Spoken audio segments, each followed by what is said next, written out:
Cheering at pro wrestling shows in Japan is back, and 2023 is already shaping up to be a big year in the history of pro res. That's why you should listen to the Emerald Flow Show. From the Royal Road to the Green Mat, Paul and Gerard take you into the world of All Japan Pro Wrestling and Pro Wrestling Noah. Not only do we analyze events, but we examine business, who is getting over, what angles are working or not.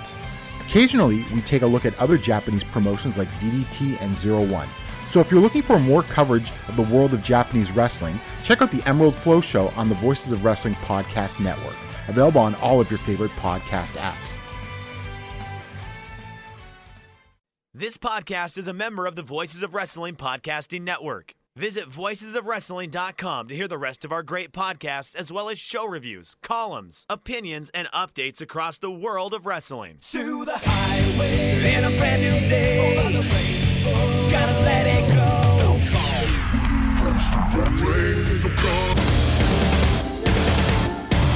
fast to freedom. Dance tonight together. Here everybody's singing.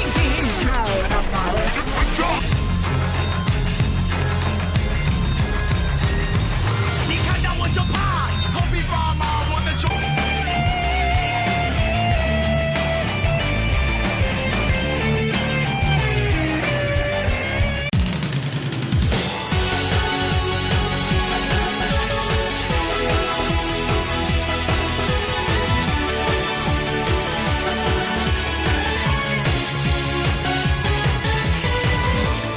Welcome back to Open the Voice Gate for December 20th, 2023. We are members of the Voices of Wrestling Podcast Network. You can find us on the Voices of Wrestling Podcast Network feed or our own dedicated Open the Voice Gate feed on all podcast platforms and applications. You can follow us on Twitter, X at Open Voice Gate. If you'd like to donate to the show, click the link in the show notes. It'll take you to our redcircle.com landing site. You click the red box that says sponsor this podcast, and you set up a one-time or reoccurring donation. No obligation whatsoever, but we would like to thank all of our previous donors.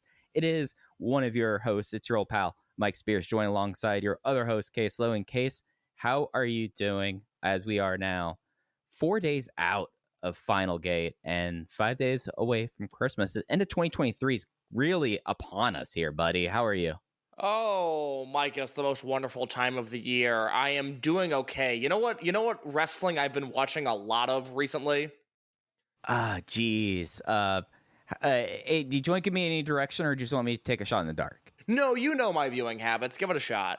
I am guessing that you got something from Toreo from the 70s. No, that would be on brand. In fact, what I am watching a lot of lately is old episodes of Impact Wrestling. I have YouTube TV, and I share the account with somebody who texted me and said, "Hey, I really want this premium tennis channel. Can we please upgrade to the sports extreme package that they have? That is this tennis channel and BN Sports and BN Sports Espanol and BN Sports Plus, and it gives me the Fight Network and the Impact Wrestling channel." And I gotta say, I really enjoy the Impact Wrestling channel. At all hours of the day, there's random TNA on my TV, and it's a lot of fun to just catch 5 minutes of a 2007 episode of Impact here and there.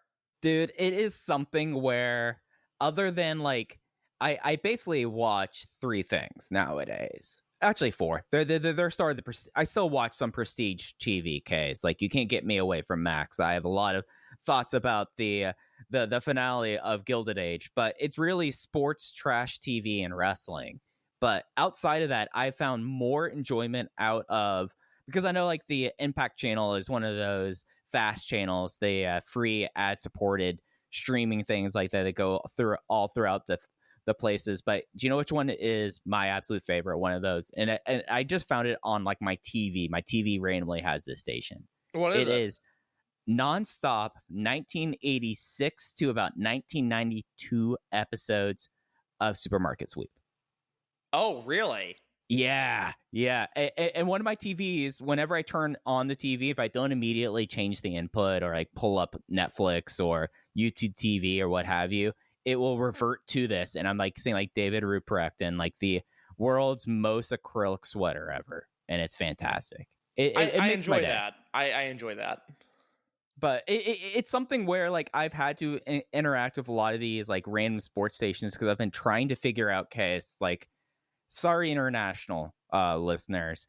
I've come across the point of the year where I'm trying to figure out how I'm watching my baseball team next year. Okay, so I have a spreadsheet about this, and one of the ones was getting like one of these like higher level sports channel streaming services, Fubo, which has BN Sports 1 through 7, and I'd be paying $50 a month for that. There's 7 Fubu channels. Dude, the amount of just like extraneous, like super high level, like sporting channels that just are so like focused in onto like one thing. Like I know Willow is the cricket station and like those kind of things. This one had all of them and ones I didn't know existed. But it's $50 a month, and I was like, at that point, I might as well like seriously like look at my finances and just try to go to more games. Let me ask you a question that is actually going to relate to this, even though it's going to sound odd to you. Have we talked about the show Entourage on this show?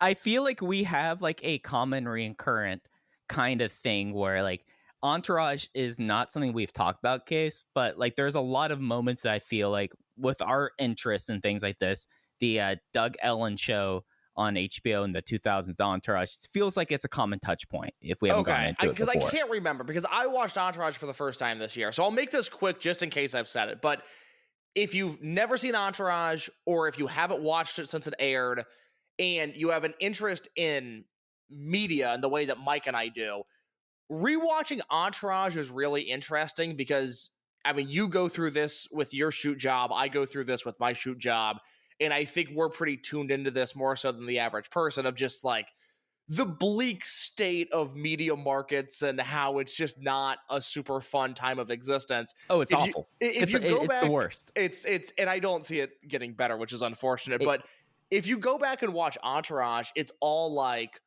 oh, this is what a budget looks like. This is what happens when major media companies aren't ran by total idiots. Maybe idiots, but not total idiots. It's just such a simple universe that the Entourage fellows exist in. And it's one that I never worked in, but it is one that I obviously experienced to some degree, and I miss it. In the same way, I was just texting with somebody last night about how I'm ready for like a BuzzFeed Rise and Fall documentary, or maybe like a 6-part docuseries just on the 2010s internet. I'm ready to revisit that stuff and just watch it and go, oh man, it used to be so easy.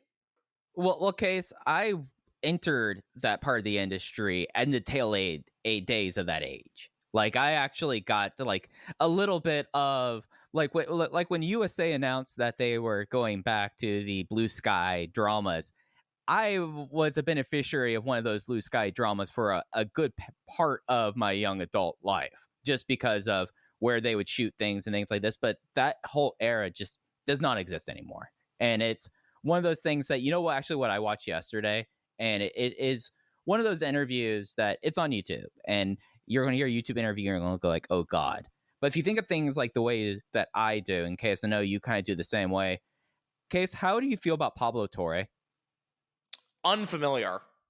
Well, former ESPN talking head, now with Meadowlark Media with Dan Levitard. He did this 1-hour conversation with John Skipper, the former head of ESPN, now head of Meadowlark, and David Sampson, the former president of the Florida Marlins.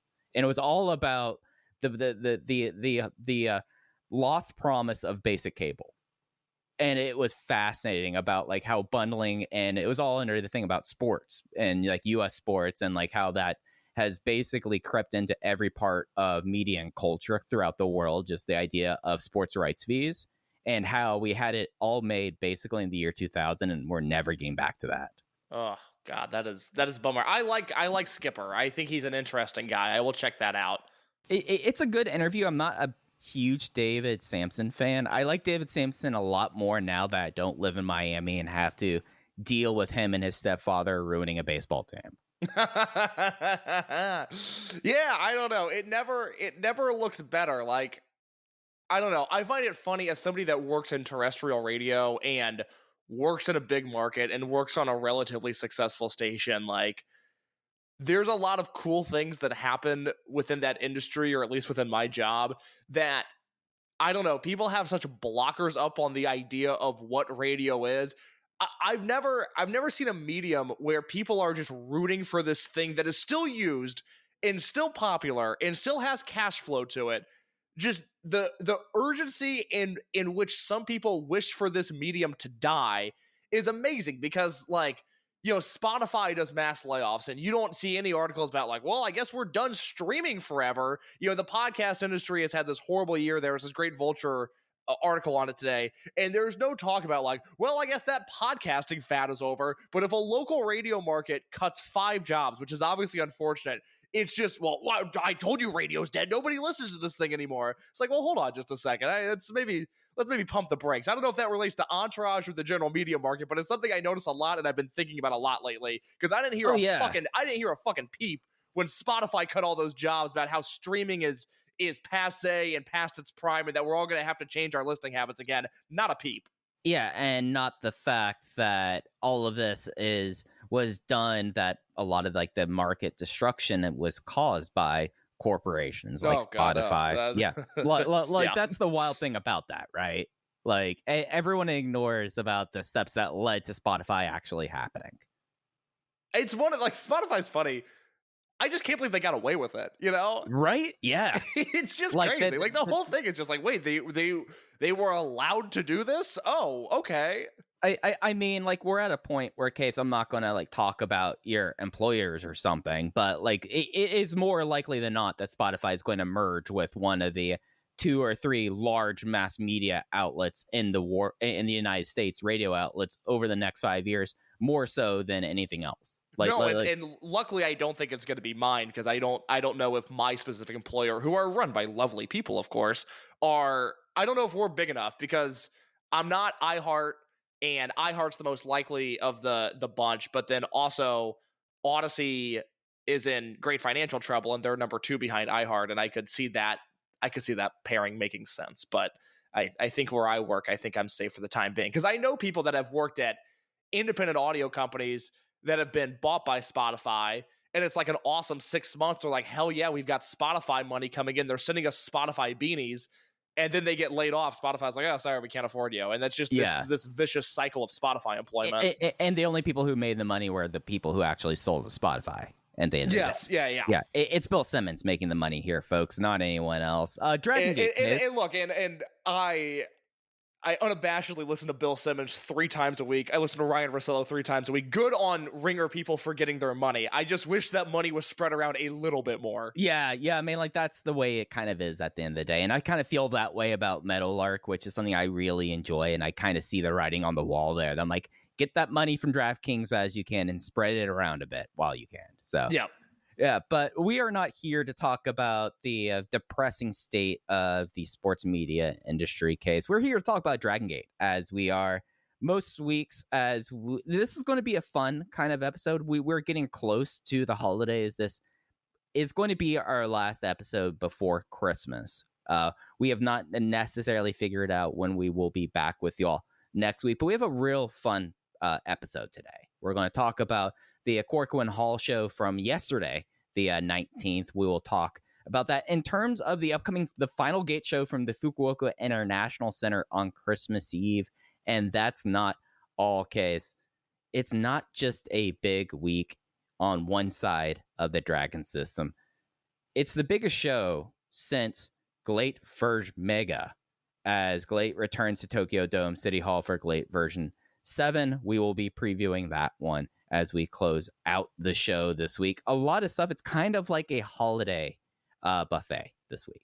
Honestly, that sounds like a threat when you say it's the biggest GLEAT show since blank. It's just, I'm like, oh God, I guess you're right. As like the person who, like, how did I end up kind of being in this position about GLEAT? Like, I was the one person who was most anti-GLEAT when it found, and I would say probably out of the two of us, I'm probably the one who has more of a positive feeling about the company at this point. Like, how did this happen? I'm gonna put over some GLEAT stuff. I caught up. I watched some stuff I like. But No, you're right. You were the guy that like wouldn't touch it for the longest time, and now I can sense a tone. I can see you want to dip a foot in the water. I mean, there is something about Jan's family that just reaches That's out and grabs me. it does not grab me. I Yeah. have brushed past them, to say the least. And we're going to talk about something that's not necessarily grabbing everything. Biggest story in the Dragon system as we are staring down the final gate on the 24th is open the Dreamgate three-way match. Madoka Kakuta making his defense against both Luis Monte and Shun Skywalker. I kind of feel like that we came out of yesterday's show spinning our wheels a little bit in a way. Like, did you feel like we took any sort of step about this? Where are you feeling about the main event of Final Gate and the Dreamgate picture? I didn't love this Korakuen show. My written review is up at voicesofwrestling.com. You reviewed the first Korakuen show of December, a very good show. I got stuck with the mediocre Korakuen show to close out the year. Yeah, I would say that's fair. I don't know if it accomplished anything. I think you have to be reasonable and put an asterisk next to it with no Hyo and no Yuki Yoshioka. The last two matches on the show were very clearly designed, in theory, when those two guys were healthy, to build towards their Final Gate matches. And Yoshioka got pulled off the show due to an eye injury. He is out for the foreseeable future. Hyo was pulled from the show due to illness. He missed this Korakuen show. And then the Yokohama Kai and Strong Machine J homecoming show on the 20th. And as of now, as of recording on the 20th, is scheduled to be at Final Gate. So, you give it an asterisk. It wasn't a bad show. There's one match that I think a lot of people hated. I certainly didn't enjoy it. It wasn't a bad show, but it was their show. And I think Dragongate has been good over the last quarter. After we talked about how September and part of October was kind of boring. Like, Dragongate's never really boring, but they got a little boring. The last half of October and November it was a really exciting time for this promotion. Here, this kind of went back to like, oh, okay, that show happened. I don't know if I would call anything essential, but there was some good stuff on there, and I guess, we'll move on. It didn't exactly make me more excited for Final Gate, and I'm already not super excited for Final Gate. Yeah, it was something that right before we hit record, I kind of was saying, like, well, we kind of ended up with one good Korakuen show if you combined the two in a way, and this one felt like it had a little bit less to it, and especially like almost like to a point, case I felt like I was rewatching the Korakuen earlier this month with how the end of the show ended, with the exception of the Jacky Funky Kamei intrusion and interjection in the main event picture. It just kind of felt like the exact same thing that was happening right after Sapporo, with especially Luis Monte shouting out Ichiban and Madoka Kakuta having to steal microphones so everyone could finally cut the go home promo and get everyone out of the building. And I just don't see how this helps out anyone. No, I mean, you look at the cards with one another, the show on the 5th, it's like, okay, you have a Daiki Yanagiuchi showcase match. You have Yamadoi versus D-Courage. You have a match that puts over Ben and Minoura. And then you have whatever you're doing with Kamei. And that's, that was true on this show on the 19th as well. It was really the same thing. And then you're right, we have to watch Luis Monte cut a promo. And I will directly steal the talking point that Alan Forel made in the Voice of Wrestling Discord. It's not that Monte is not a good promo because of the language barrier. For as natural as his instincts are as a wrestler when it comes to basing for smaller guys, when to bring things up, when to take things down, it is the opposite for him as a promo. This is a guy who should never be allowed to touch a microphone again. He is the most unnatural promo, from the way he holds the microphone to the way that he stands to his overall delivery. It is awful to watch. It's something where I just kind of want to go back to how things were on July 2nd case. Like, they kind of found a way, a little bit because of Ultimo freelancing, that lucked into a way that is it just me like wanting to think positive about how things were in respect to how bad the promos have been, that like what was going on with Ultimo freelancing and kind of translating in the ring came off better, and I feel like it came off more representative of Monte in a way that well, with this now, and it's not like anything that I think is a language barrier, like Alan's saying. It's just something that it's not natural, and it just comes off like so forced in a way. Yeah, like I'm trying to. I don't know if this is an apt comparison or not, but like I don't think you or I would go, man, Ricochet was a great promo, but Ricochet's broken English promos in front of Dragongate audiences accomplished something. You know, they weren't great, but they also weren't bad. And these Monte promos, it makes him less cool, which is a problem because he's naturally charismatic and he's naturally cool. And the big hug thing is working. I mean, they had 1,300 people in Korakuen for this show. There's a lot of momentum with him. And then every time he talks, it makes me like him just a little bit less. And it was something where I think you're hurt with the lack of Hyo. Because Hyo... Oh, absolutely. Oh, my God, yes. I would say that Hyo is a strong enough promo to be able to do the promo for Monte or to help out and to have a little bit more of the give and take. It's not... We're not going to expect a Doyoshi comedy, like 5 minutes of them just kind of ripping on each other here. But you would think that with Hyo around, like compare and contrast, like let's look at how things were at the beginning of the month. With Hyo around, things were a lot easier to kind of get through. Yeah, I really wonder as Monte continues to develop in this act, and I think we would all assume that he has at least, I mean, obviously he has a Dreamgate challenge this week, but sooner or later he could be the Open the Dreamgate champion.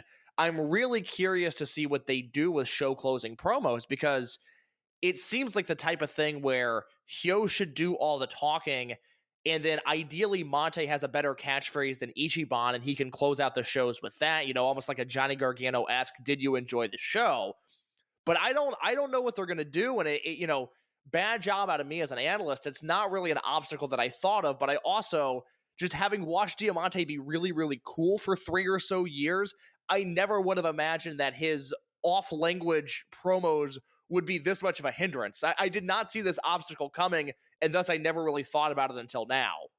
And if we want to kind of compare and contrast, like you brought up Ricochet and that, like, maybe it was something where with Ricochet, you had Yoshino there basically getting him across the line. You had Tozawa, you had the others there, and they were able to do that. Like, I think also about, like, Pac never had to cut I don't think Pac cut a single promo in ring his entire time in his return. No, that's what I was just about to ask you. That yeah, was. I know did he didn't Eita do all the in-ring talking? I just think that if my memory serves me right, like almost all of the promo work that you would have had to have for Pac happened on social media, and Eita would cut the in-ring stuff. Like I don't ever remember RED ending with a Pac promo. No, he would have talked after his return, but that, you know, Pac handled that on his own. That was fine. And yeah. I'm trying to think of like, okay, it would have been on the November Korakuen. I think he did the Yoshino match in December, but I don't remember if he talked after the Yoshino match. And then wouldn't have been around for the latter half of that because that was the year that Dragongate and Eita headline Final Gate. He was off that last week of December. Mm-hmm. And then I think he would have come back in February maybe for like a 12-man main event. And then there was the Shun stuff. And with he and Shun, it's not like there were a lot of talking. Well, there was the KZ stuff first. Ah, that's right. Okay, so he would. Okay, but still, I don't think it was promo heavy. You know, if anything, KZ would have cut the promos for that. This was before Shun was a great talker. I don't know if they ever cut a promo against one another before that match. Pac made the Dead or Alive match on Twitter. He said, "I want to have Dragongate if you want me there." Like that was how that match was made. Yeah, that's a good match. I like that Falcon Arrow from the top rope gif surfaces every once in a while. It's like, that was good stuff. I enjoyed that. But the thing that it kind of gets us to this point of they haven't figured out how to present Luis Monte in a way and enable Monte in a way that is best, like putting the best foot forward in this big face push. And it is something where I don't know. It's having Hyo there helped out a lot, and then having Ultimo there, and this is like to be clear, this is not like anything about like being able to speak Japanese or not. Like, just to be apparently clear, like that's not what we're talking about. It's just like when all he's doing is shouting out Ichiban like in a show close promo, it's not getting to anything. Nothing happened in the Dreamgate picture across the last 2 weeks because of this. Yeah, and again, that's why you have to look at this show with an asterisk and go, okay, well, Kai and Shun versus Monte and Hyo, that feels like a really hot match on paper. That makes sense given the direction of the company for the last month. All of a sudden, Hyo's out, Kakuta's in. It's a weird dynamic with Monte and Kakuta. I would love to know if the Kamei stuff was planned with or without Hyo. I don't have a feeling on that one way or another. I'm kind of struggling with the Kamei big hug stuff, which we can talk about in just a second. But again, the Monte Hyo thing, the big hug thing, they're being presented as a tandem, even with the Monte singles push. Not having Hyo there, it goes, okay, it makes me go, okay, well, maybe this isn't exactly what they drew up. They did the best they could with the situation that they had, but it needs to dramatically improve when Hyo's back in the picture. And it's something, though, that I think you look at your last show in Tokyo for the year, and that is something that matters. And I think that even though hard hand dealt and made the best of it in all the ways they could, I don't think you could like walk away from that Korakuen with the idea that they like having the big either happy moment or the big promo or the big turn or the big event to close out the year in Tokyo. No matter what happened, nothing came across that way. It is odd to me. Maybe I'm forgetting some of the obvious. I guess maybe this is the D-Courage role, but like you think about the history of Dragongate, and you had the ability for a long time, no matter what the finish of the show was, Shima could come out and cut a promo and everything would be okay. Or Yamato could come out and cut a promo and everything would be okay. Or Yoshino could do that as well. I guess that's the D-Courage role, but it I don't know, maybe you disagree. It feels like the importance of the show closing promo is not what it once was. It's something where that was the big Masquerade thing that I always would point out, is that at least in that era of Dragon Gate, like there was an expectation to have a certain level of mic work, and a lot of that was towards the two big in-ring segments on each show is the show open and the show close, and it's making sure you can have a very kind of a nice way for everyone to go home with a smile on their face. And it's not that I think there's like a differing, like a lack of those kind of segments anymore. I think they've kind of transformed it more into stuff where you would have like the big hug reunion doing that, at least at the bigger shows. Like I can't attest to the loop shows and everything like this, like how much like an emphasis is on like, hey guys, thanks for coming out when we came to your town on this time, hope you all come back again. I can't attest to that, but it does kind of feel like that they've moved away in some fashions if it's being more angle reliant. But I do think that the go home promo isn't as emphasized as you're saying. Yeah, I mean, you remember this, but maybe for newer fans, they don't realize, when T-Hawk and Eita were coming up, this was like a whole thing because they weren't good promos. And so not only were they not good promos, which made people have reservations about their future, but then they would get called out in promos for not being good promos, and then they wouldn't stick up for themselves. So it was like this triple jeopardy, just bad on bad on bad. And that felt like a real thing for a while, where it was like, well, they're good, but they're only going to get so far because they don't have the promo skills that Shima, Yoshino, Yamato, Doi, etc. have. Mochizuki's favorite thing to do was if someone was like cutting a bad promo, going in and like riffing on them. Yeah. Shima was brutal. You go back and read those I Heard DG translations. I mean, he'd be in the same unit as these guys, just cutting them off at the knees completely. Just begging T-Hawk to give a shit. I watched T-Hawk give a shit in December of 2023. More on that later. I was absolutely delighted to see it. Yeah. But it is something, though, that I wonder with how D-Courage is, and necessarily, like, not necessarily kind of viewing Kakuta as that kind of promo right now. Daya can hold up his end of the bargain, but you really don't have that as much, I feel like. And maybe that is something that we should just grow to just not disregard, but put less emphasis when we're evaluating people, I guess. Like, Dragongate used to be a promotion that was so heavily devoted to promos and such. Maybe we are moving to a post-promo promotion slowly. Well, I still think it's of great emphasis to the promotion. You know, I think there is a ceiling if you can't talk at all, and I think we're witnessing that with Monte right now. You know, we're gonna see, because it's not like he's not over, and it's not like he's not a good wrestler. His promo ability, or lack thereof, is really going to determine how far he's able to get at the top of this promotion. And I still think, you know, if anybody on this roster left and went to All Japan, Noah, or New Japan, or DDT, I think those are the ones I'd feel comfortable saying this for, there would be talk of like, oh, they're such a good promo. Because that's the thing, like, you and I don't think of Shingo as this amazing talker. You know, it was never something that there are whispers of like, God, that Shingo can cut a Dragongate promo. But he went to New Japan, and if you listen to Hiroshi Tanahashi talk about him, he goes, Shingo was such a great promo because he was in Dragongate all those years. And I still think that's true. I just think there's perhaps a lesser emphasis and not as brutal of a ceiling on the guys that can't cut great promos.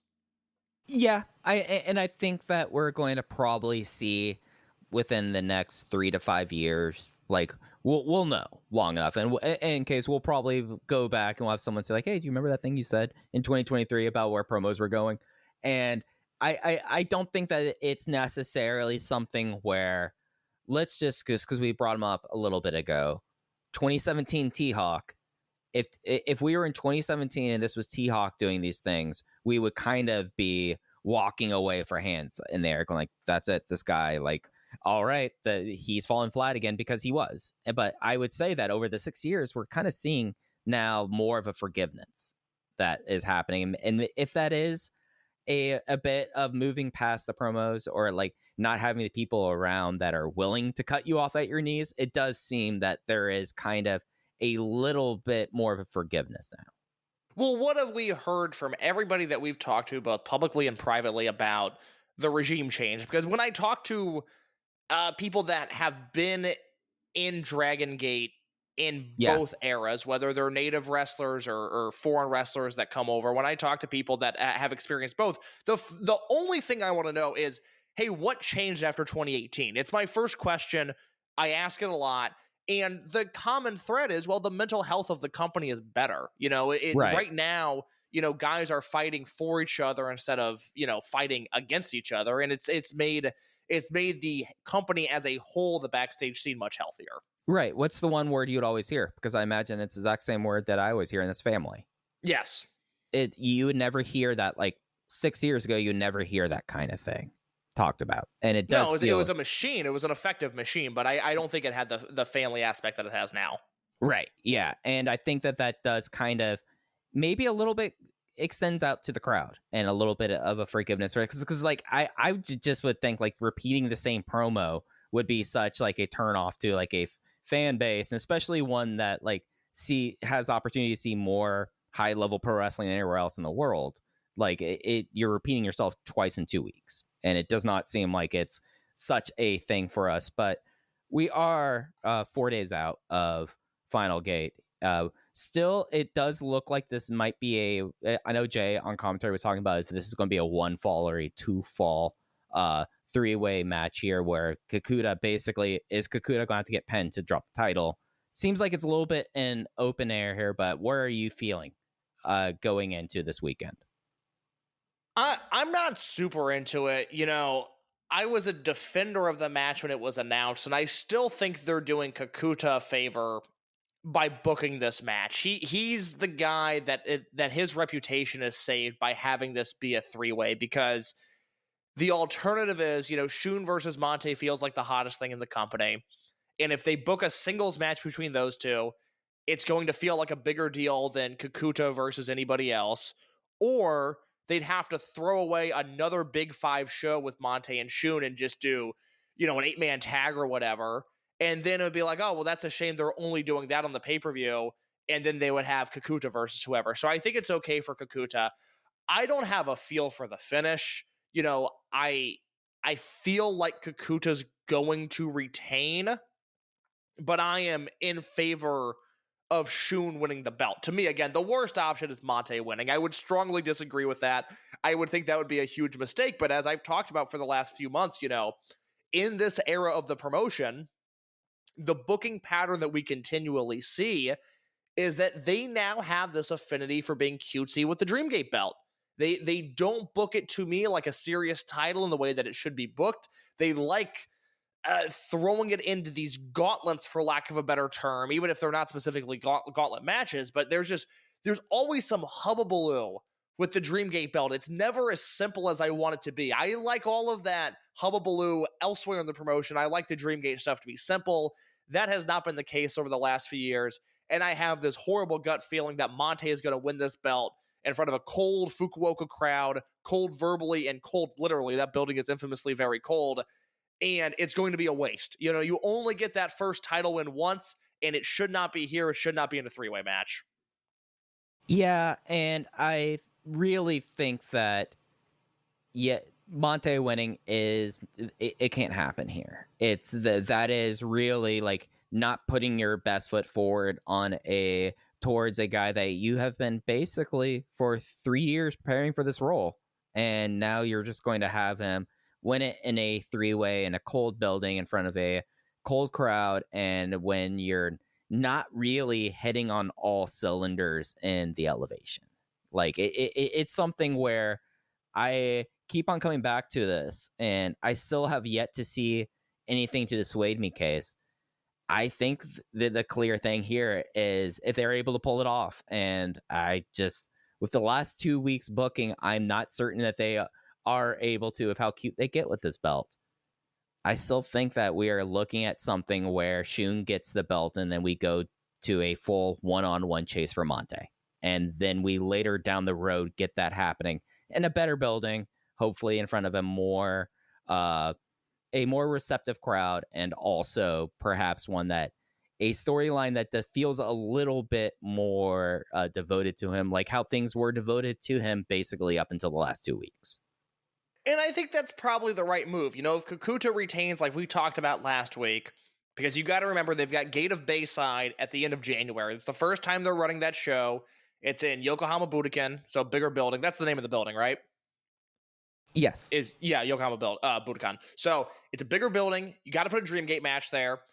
You could do Kakuta versus Kai because it's Kai's hometown, and I don't think anybody would blink. I think that's probably the odds-on favorite match that they're going to do, and I would be okay with that. It would be fine. I wouldn't love it, but it would be fine. But it would be understandable. Exactly. It doesn't excite me a ton, but I get it. It would be good. Kai's a very good singles match wrestler, as I've talked about numerous times. The number one way to expose yourself for being out of the loop or out of touch is slamming Kai for no reason, because he's turned into not only a contracted Dragongate wrestler, but a very good Dragongate wrestler. But if I had the pencil, I'm going, okay, well, there's clearly something here with Shun and Kamei. Kamei pins Skywalker in the Korakuen main event. Let's put the belt back on Shun, and let's do Shun Skywalker versus Jacky Funky Kamei in your main event of Gate of Bayside. Let's talk about big match Jack here, Case. Like, I feel like that this is a good time to kind of jump off our list here. Jack Kamei gets elevated, gets the Korakuen Rocket this month, has a count out loss to Ishin, where basically Shun Skywalker was sandbagging him on the outside, pulling him out there. He is real quick, what do you think about that? Because that was a 3-minute deal. Kamei versus Ishin ends in a count out. I loved it. Okay, all right.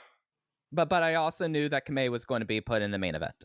So if I was watching live and unspoiled, I might not have been feeling super happy for 30 minutes, but I would, in the back of my mind, thinking about, like, that's one thing that if you're in this building in Dragongate, one thing that they have shown continually over the last decade is, hey, we will make you in a night in Korakuen Hall. And boy, did they go back to that, well, someone who was already made in my mind in Jack Kamei. Yeah, I like that Ishin stuff. I know not everybody has a super high tolerance for it, but one, it was a short match, which I think helps. I don't want to see a count out like that 17 minutes into a match. It was 3 minutes and in. in the main event, this was match Yes. 3. This was Yes. in the singles match slot. And I just thought it was super well done. I just liked the entire thing. I really liked the presentation of that sort of hybrid match angle deal. So, yes, then he showed up in the main event, and from there you can take it.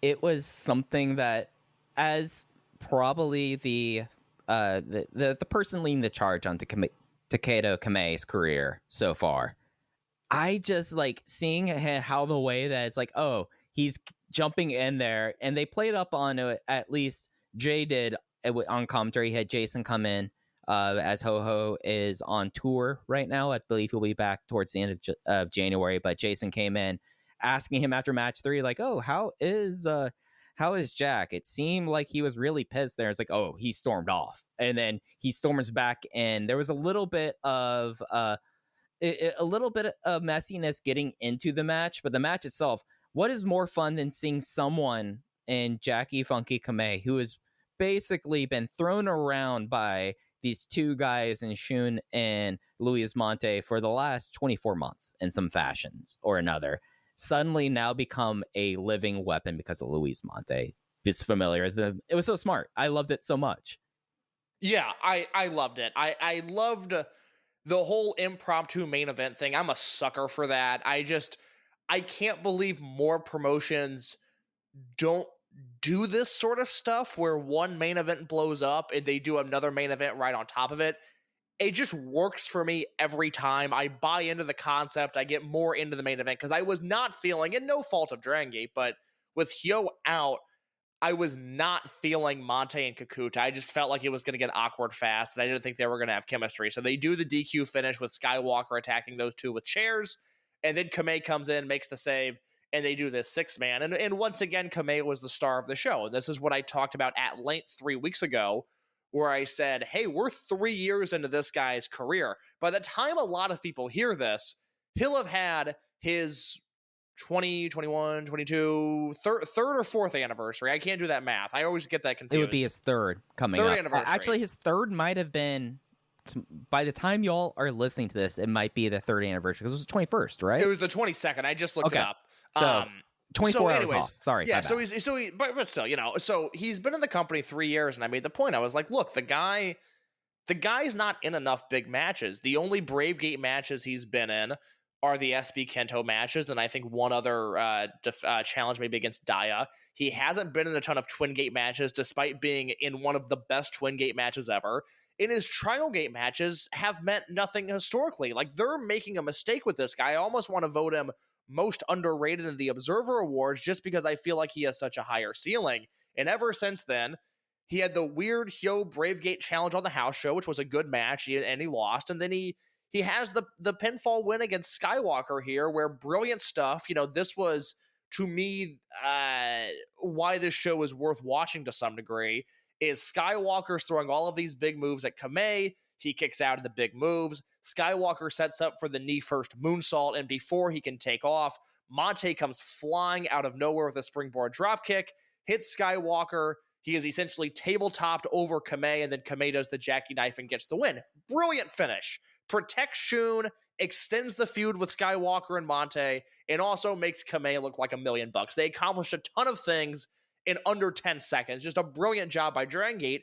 And now we're seeing what feels like a real, true Kamei elevation, and no one is more deserving of it. I think he's one of the 20 best wrestlers in the world this year, and it's not like he's been in a ton of high-profile matches, but he is the Rey Mysterio, the Genki Horiguchi, the Susumu Mochizuki. To some degree, I would call him the Tomohiro Ishii of the guy who always gets the best out of you. The point I made 3 weeks ago was 10 years from now, so many guys on the Dragongate roster, an overwhelming majority, will be asked, hey, who was your best match against? And they'll almost all say Jacky Funky Kamei. He's become that guy on the roster, and it's time he's rewarded for that, and it looks like Dragongate agrees with me.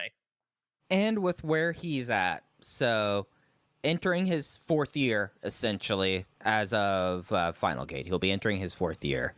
I think the time-wise for him, he's been in a lot of ways, like, unlucky because of where his class was and what all happened around his class and then COVID and all of that around it. But he is at that point where he just turned 25 or 24, and 3 years in, it's time to see like what you can really get out of him. Like, he has a long career in front of him, but if yesterday was any indication case, do you think that he could be a viable, not necessarily thinking that he could win the match, but someone you could put in the front line or the top line at a Cork and Hall main event for a Dreamgate match? Do you think you could see not 2024, but 2026, 2027, Jacky Funky Kamei going up against Yuki Yoshioka for like just a random Cork and Dreamgate title defense? Because I think like we're now entering that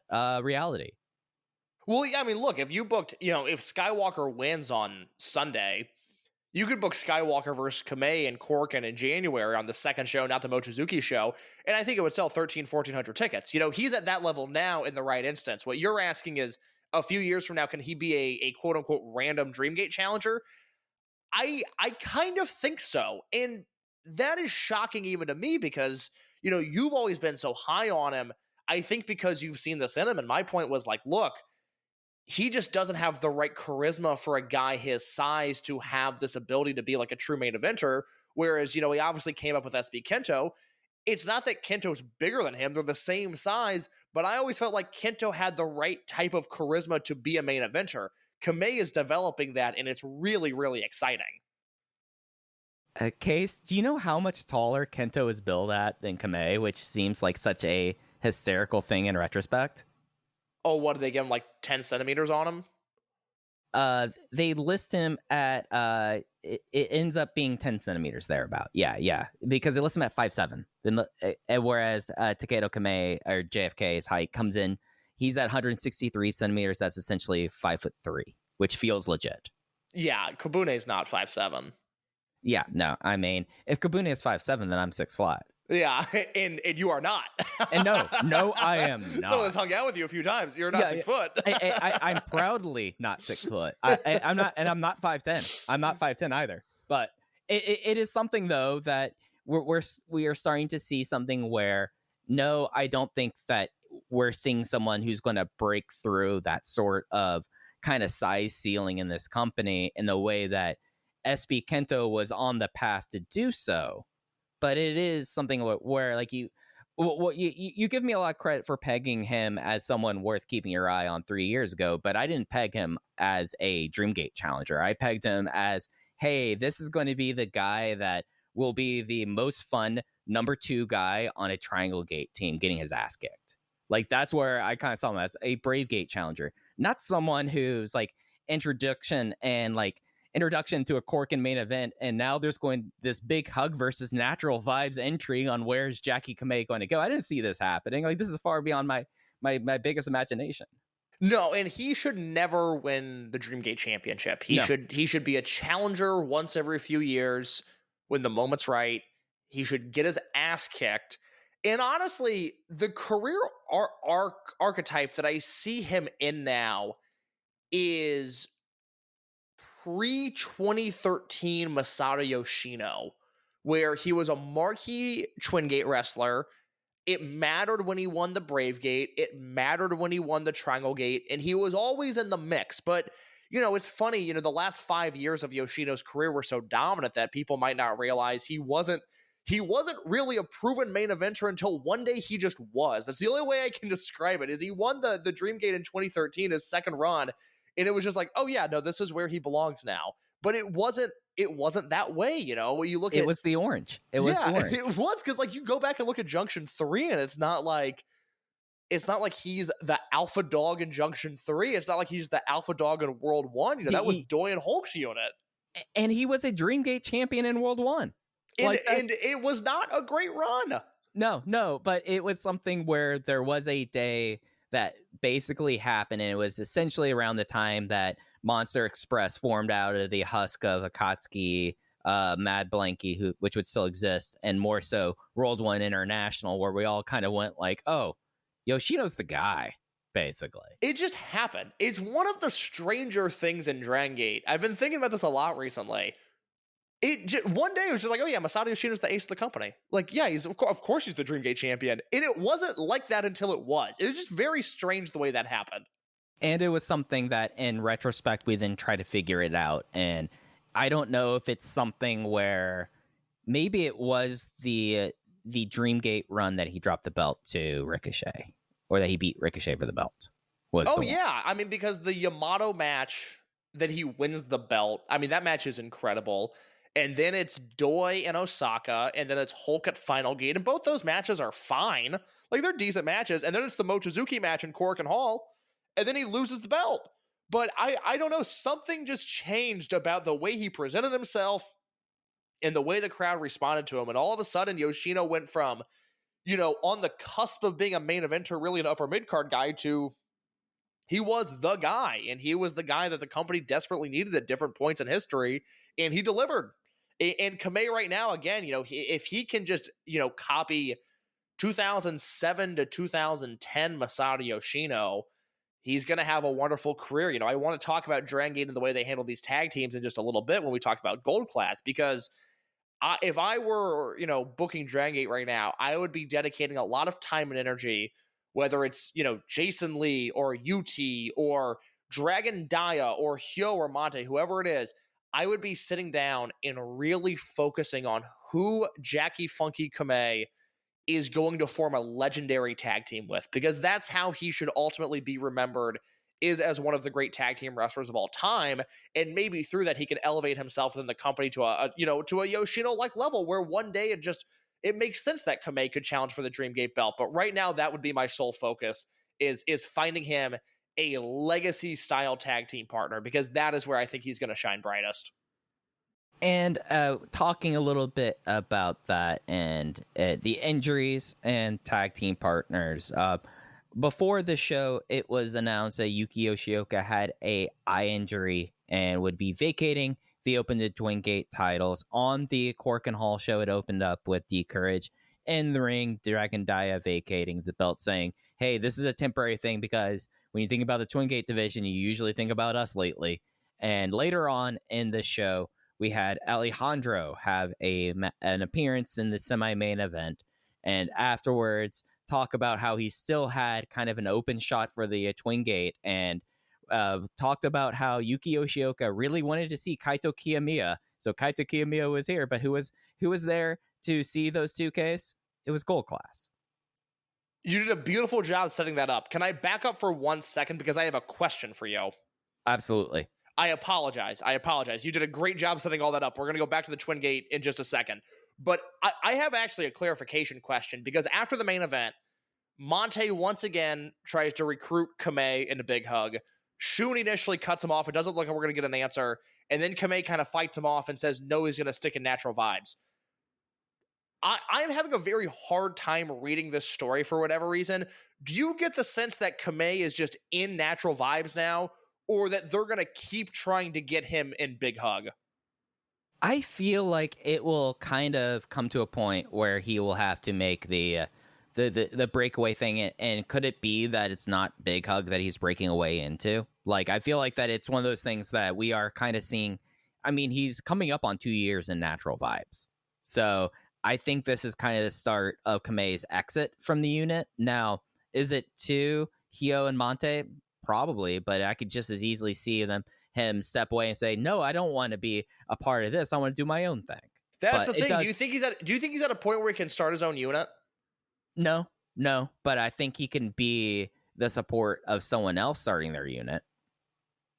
God, that's so. Again, I'm having a very hard time reading that angle on what they're trying to do with it. And yeah, I don't know if Kamei and Nagano and Mochizuki Jr., I don't know if that's a strong enough unit. I don't know if they can run with that. So they're certainly putting pressure on him to leave Vibes, but I can't tell what the end game is there. So I just want to get your thoughts on that. I'd love to know what other people think, if he's staying in Vibes, if he's going to Big Hug, if he's starting his own thing, because I very rarely have this much trouble reading where something might go. I'm really perplexed on this. Not that they're doing a bad job with it, I just have no feel for what the next step is. Yeah, it just kind of feels like we have this whole thing not necessarily thrust upon us like Natural Vibe Z-Brats. That's been a reoccurring thing since Z-Brats was a thing, essentially. But it does kind of feel like that we are entering this next stage in Jacky Funky Kamei's career, and it was thrust upon us in a way. Very much so. So back to the Twin Gates. Yuki Yoshioka vacates them. Kiyomiya and Alejandro are still challenging for the titles at Final Gate. As I talked about last week, the thought process here, whereas Noah was paying both ways for Dragongate talent to appear on Noah shows and Noah to appear on Dragongate shows in 2022, this time it is looked at as merely just paying back Dragongate for letting Yoshioka work the N1, and Alejandro is teaming with Kiyomiya because Alejandro is from the Fukuoka area. We now know they're wrestling Ben K and Coach Minoura, and my first question to you, Mike, is what are the odds that Ben K pins Kaito Kiyomiya instead of Alejandro? Man, that's the fun chance here, right? Oh, God, it'd be so good. Oh, God, I'd love it.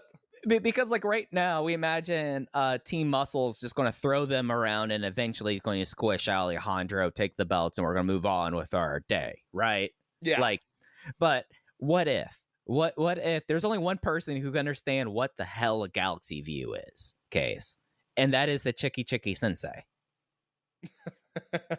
Just completely redo whatever their plans are for Ariake Arena. I don't care about the House of Torture thing. It only brought in 600 people.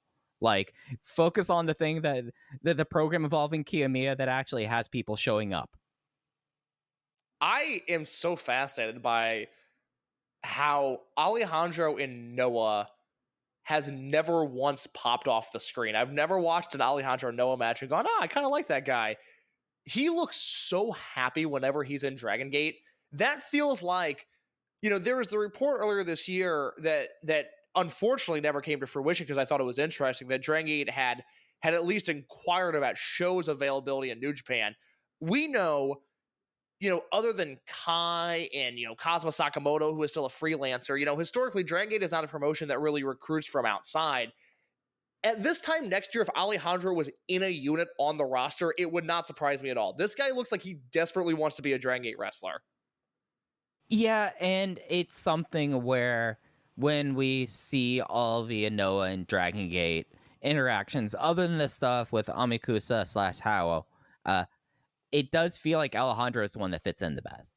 Like, other than the rookies, the Noah rookies on the Buyuden show, it does kind of feel that way. And it was something that we remember when when Dragon Gate was working with Kyushu Pro, when there was the Kinki Susumu tag team run in Kyushu, where Alejandro was like a part of it, and all the while we're like, why is Alejandro not coming aboard here at that point? That was just like 2 years ago, and it was something that while getting my notes together, looking up Alejandro's career and all the stuff and all the steps there, I had to remind myself, like, oh yeah, he came in randomly as a member of Congo, and I immediately just pigeonholed him and stopped caring immediately. It's amazing what Noah can do to a junior heavyweight wrestler. I've never really seen anything like it, but I have to give props to Ben and Minoura, who I assume by the next time we talk will be the Twin Gate champions. I mentioned this in my written review. Gold Class is becoming one of the most interesting units in the history of the promotion because they've existed now coming up on 2 years. And you think about all of the different changes in focus in Gold Class. Like, D-Courage has been around for 2 years. And it's really, I was like, okay, it was the 2 guys, and then it was the 3 guys, and now it's the 4 guys. And that's kind of the unit. That's the way to summarize D-Courage. Gold Class, it's like, okay, it's Minoura, Doi, and Ishida, and they have this fucked up dynamic that's not working. And then Doi leaves and Ishida leaves, and somehow Ben K is there, and the unit becomes Ben K's unit. He steals it out from under Minoura. And then you have this... Minorita. You forgot about Minorita. Minorita coming in and basically being the lifeblood of the unit until Ben K shows up. You're right. So, you go from focus on Minoura to focus on Minorita to focus on Ben to focus on Ben and Minorita as a unit.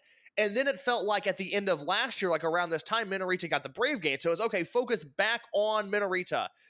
And then it went to focus on Minoura for some of this year. And now the focus is on Ben and Minoura as a tag team. And one is interesting because throughout their history, it felt like Ben and Minoura were often going in different directions. When one of them had the arrow pointing up, the other had the arrow pointing down. Now they're lockstep, and they're an awesome tag team.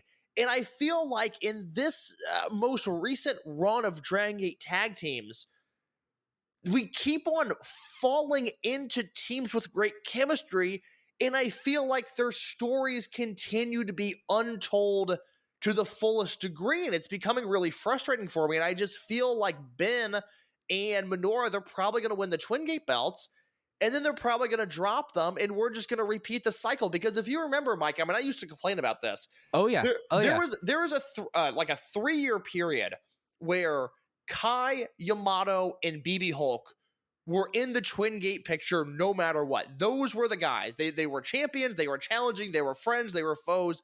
That was what the Dragongate scene looked like. And it seemed like D-Courage, when Dai and Yoshioka won the belts for the first time, they made an effort to really break away from that pattern. And they did a great job with that first Dai and Yoshioka run.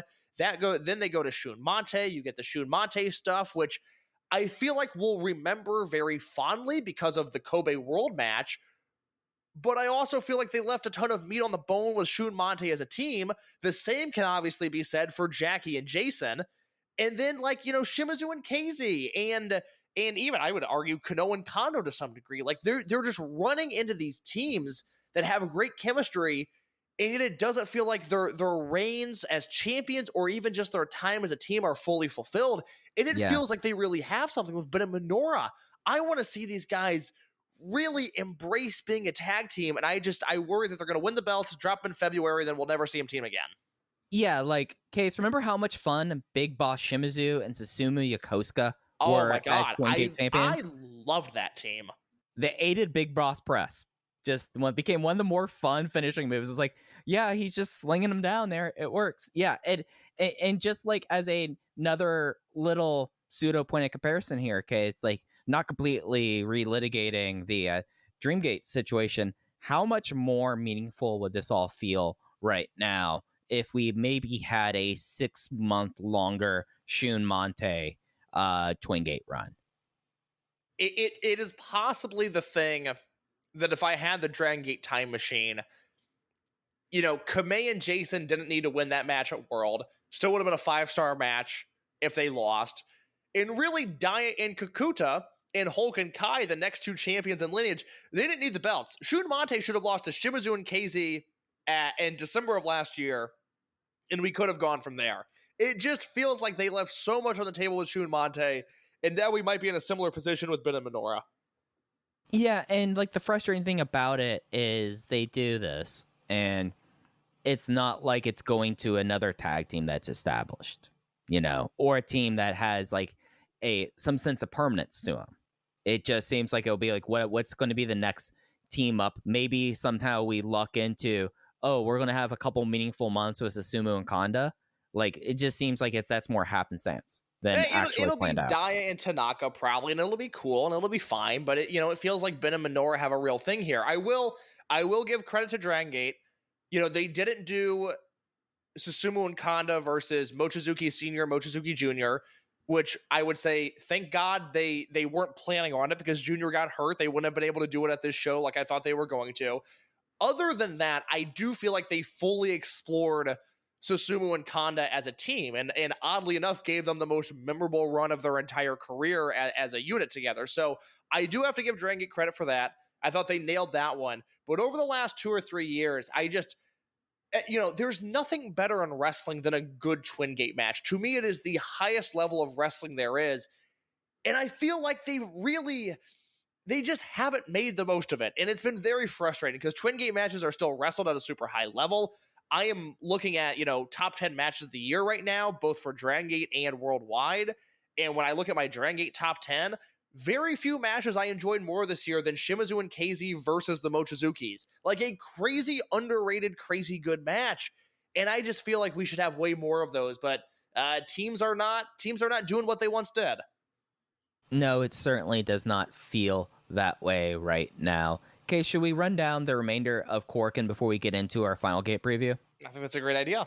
So we opened up with Punch Tominaga versus Yoshiki Kato. This was the rematch of the most infamous Dragon Gate Future match of all time. This time, Tominaga gets the win with the sunset flip, is able to get out of the moonfall backbreaker, and was able to get the leg up on his Triangle Gate challenger. After that, we had Natural Vibes versus a big unaffiliated mess of KZ, Strong Machine J, Big Boss Shimizu, Jason Lee, UT versus Don Fuchi, Genki Horiguchi, Kagatora, Takashi Yoshida, and the man of the night, Daiki Yanagiuchi, who decided that he wanted to take on Natural Vibes all by himself, and he ended up eating a power boss bomb to lose. The aforementioned Ishin countout victory over Jacky Funky Kamei was match 3. Ultimo Dragon and Viento versus Super Crazy and Demus. It was Ultimo Dragon hitting the rare Asai DDT to win. The match 5 was the Gold Class versus M2K. Minora spiking Kanda with the Golden Rose. 8-man tag team match. Yamato, Dragon Kid, Naruki Doi, Alejandro from Noah versus Dragon Dai, Ryoya Tanaka, Eita, and Shuji Kondo. It was Alejandro's modified Yoshi Tanek to win that. And then the main event, as we discussed earlier, it was a disqualification against Shun Skywalker in the first part of the main event. And then we had Jacky Funky Kamei and Ishin join the match, and that led us to Jacky Funky Kamei defeating Shun Skywalker with the Jackie knife to end out the Korakuen card. Okay, I think there's 2 things I want to hit here. We'll do the Ultimo conversation in just a second, but I want to throw something at you. I talked about this in my review, and I'm curious to know your thoughts. Think about worldwide wrestlers. We don't have to limit this to just Dragongate. Is there a bigger difference, or rather, is there a wrestler that has this big of a difference between a great Shuji Kondo match and a bad Shuji Kondo match? Is there another wrestler that has a bigger disparity in the quality of their work? The one guy that came to mind was this current incarnation of MJF, where we have work rate MJF, which is a ton of fun. And then we also have telling stories MJF, which is my least favorite thing in wrestling. There might be a bigger disparity between his great matches and his bad matches, but like, I have one for you. Okay, go ahead. Britt Baker. Britt Baker is a good poll. When she's off, she is one of the worst wrestlers on earth. One of the worst wrestlers on TV. But when she's on, she's had some of the best matches of the year whenever she's been on. But like, yeah, no, Shuji Kondo is the Dragon Gate equivalent of it. Because everyone else, it's not necessarily just on or off. It is just like, how much do they care on that night? With Shuji Kondo, it's just a complete grab bag what you're going to get. Yeah, no, it's a bummer because you watch him in Noah and he never pops off the screen. Like Kondo and Noah is just a train wreck. But Kondo, like in his 8-man tag, he was kind of the star of that match. I thought he was awesome. And it reminds you, it's like, oh, that's right. Shuji Kondo's a great wrestler when he wants to be. Yeah, it's something where I am going to be real interested way down the line case when people are willing to talk about those things. Just trying to ask people about what Shuji Kondo's return plan was and how it ended up, and what did the Achilles tendon kind of play into it, or was he already really just trying to find something while he got his post-wrestling careers underway? Because, boy, what we were expecting and what we have gotten have been probably like almost as divergent as what we were expecting with Ultimo and what we've gotten in two different ways. I mean, I don't know. I certainly expected Kondo to turn heel at one point, and that never happened. But other than that, I think he's kind of fulfilled what I thought he would. Really? I mean, we were talking in 2020 about him like coming in as X in the King of Gate tournament. Like we were anticipating that, and then he came in that July, and it was like, oh, Shuji Kondo is now returning to Dragon Gate. I remember us being really high on it, hoping for that heel run, if not like more of a focus there. And it just feels like that instead of him being like integrated in, maybe it is because we did not get the main event heel run that I think we both were anticipating. But I felt like that we had pretty big expectations that this was going to be like his big last ride, and we didn't get any of that. Yeah, it comes down to, I think his entire Dragon Gate career is different if King of Gate 2020 happens the way that it was supposed to, because he was, for those that don't know, he was supposed to return in King of Gate 2020. and probably run through the field for the most part, and then that didn't happen because there was no King of Gate that year, at least no normal King of Gate. That was the indoor no fans dreadful King of Gate 2020. And then from there, he returns as a babyface in July and teams with Dragon Kid, and we all thought he was going to turn on Dragon Kid in his first night back, and then that didn't happen. And I feel like when that didn't happen, it was like, okay, all right, well, he's gonna take it easy a bit. There's been some high points along the way. Like, I think if you go back and look at Kondo's cage match over the last 3 years, there's been some really good things that he's been involved with. It is few and far between, but that doesn't necessarily shock me. Yeah. I guess it's also thinking about like him wrestling his style also. Like there is a time limit to how he has wrestled. Yeah, I don't feel shortchanged by Kondo's Dragon Gate run. I think maybe it was more so when I say shortchange, it was our expectations were not set right, I guess. Like our enthusiasm overtook us, is what I'd say. Oh, well, yeah, because he's still the man. Like, Shuji Kondo's awesome, but I can't believe they haven't done a heel turn with him, and now it feels past its point. I wouldn't see a reason to do it. I don't think I'd be super into it if they did it, but 2020, 2021, I expected him to be an RED or Z-Brats or whatever the heel unit was at the time. Oh, God, imagine just, like, Shuji Kondo gear in the black and yellow Z-Brats. It was perfect. Yeah, I mean, ultimately, I'm disappointed we didn't do Kondo and Sakamoto as a tag team, but Kondo is not a contracted wrestler. I guess that's still a possibility. Yep, that is true. You said you had one more point you wanted to touch on Korakuen. Yeah, let's talk about the Ultimo thing. I know this is sort of your ballpark. Let's get this out of the way before we talk about Final Gate. Yeah, so Ultimo was in a match teaming with Viento versus Super Crazy and Demus. I think a lot of people were very let down by this match, and a lot of people were not wanting this kind of match. This is not the matches you see or you wanted in Third Dragon Gate, and it's an Ultimo show. Like, we went a long time without having Ultimo shows, Case. Now we just had Ultimo show involving his friends, basically.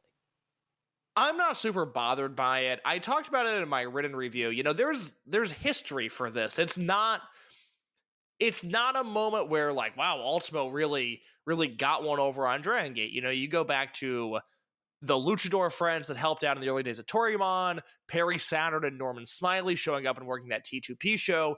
Even when Ultimo came into Dragon Gate, one of the first things they did was they brought in all the Michinoku guys to team with him against Tri-Vanguard for the first Gate of Origin show. Ultimo Dragon works with his friends. Even last year with Santo. Yep. It's like, I don't like it. It's not my thing. It's very clearly not over. These luchadors were not over. This match was not over. Maybe I'm just more tolerant to it. Some people were really up in arms about this, and I get it. The match wasn't good. It's not like it was a dud of a match. I didn't think it was like an abomination, but it happens once in a blue moon. This is, the price you pay for doing business with Ultimo, but I don't know. It comes and goes. It doesn't bother me a ton. Yeah, for me, at least, this match wasn't very good to me. It was not what I was hoping for. It is notable that this was the second longest match on the show.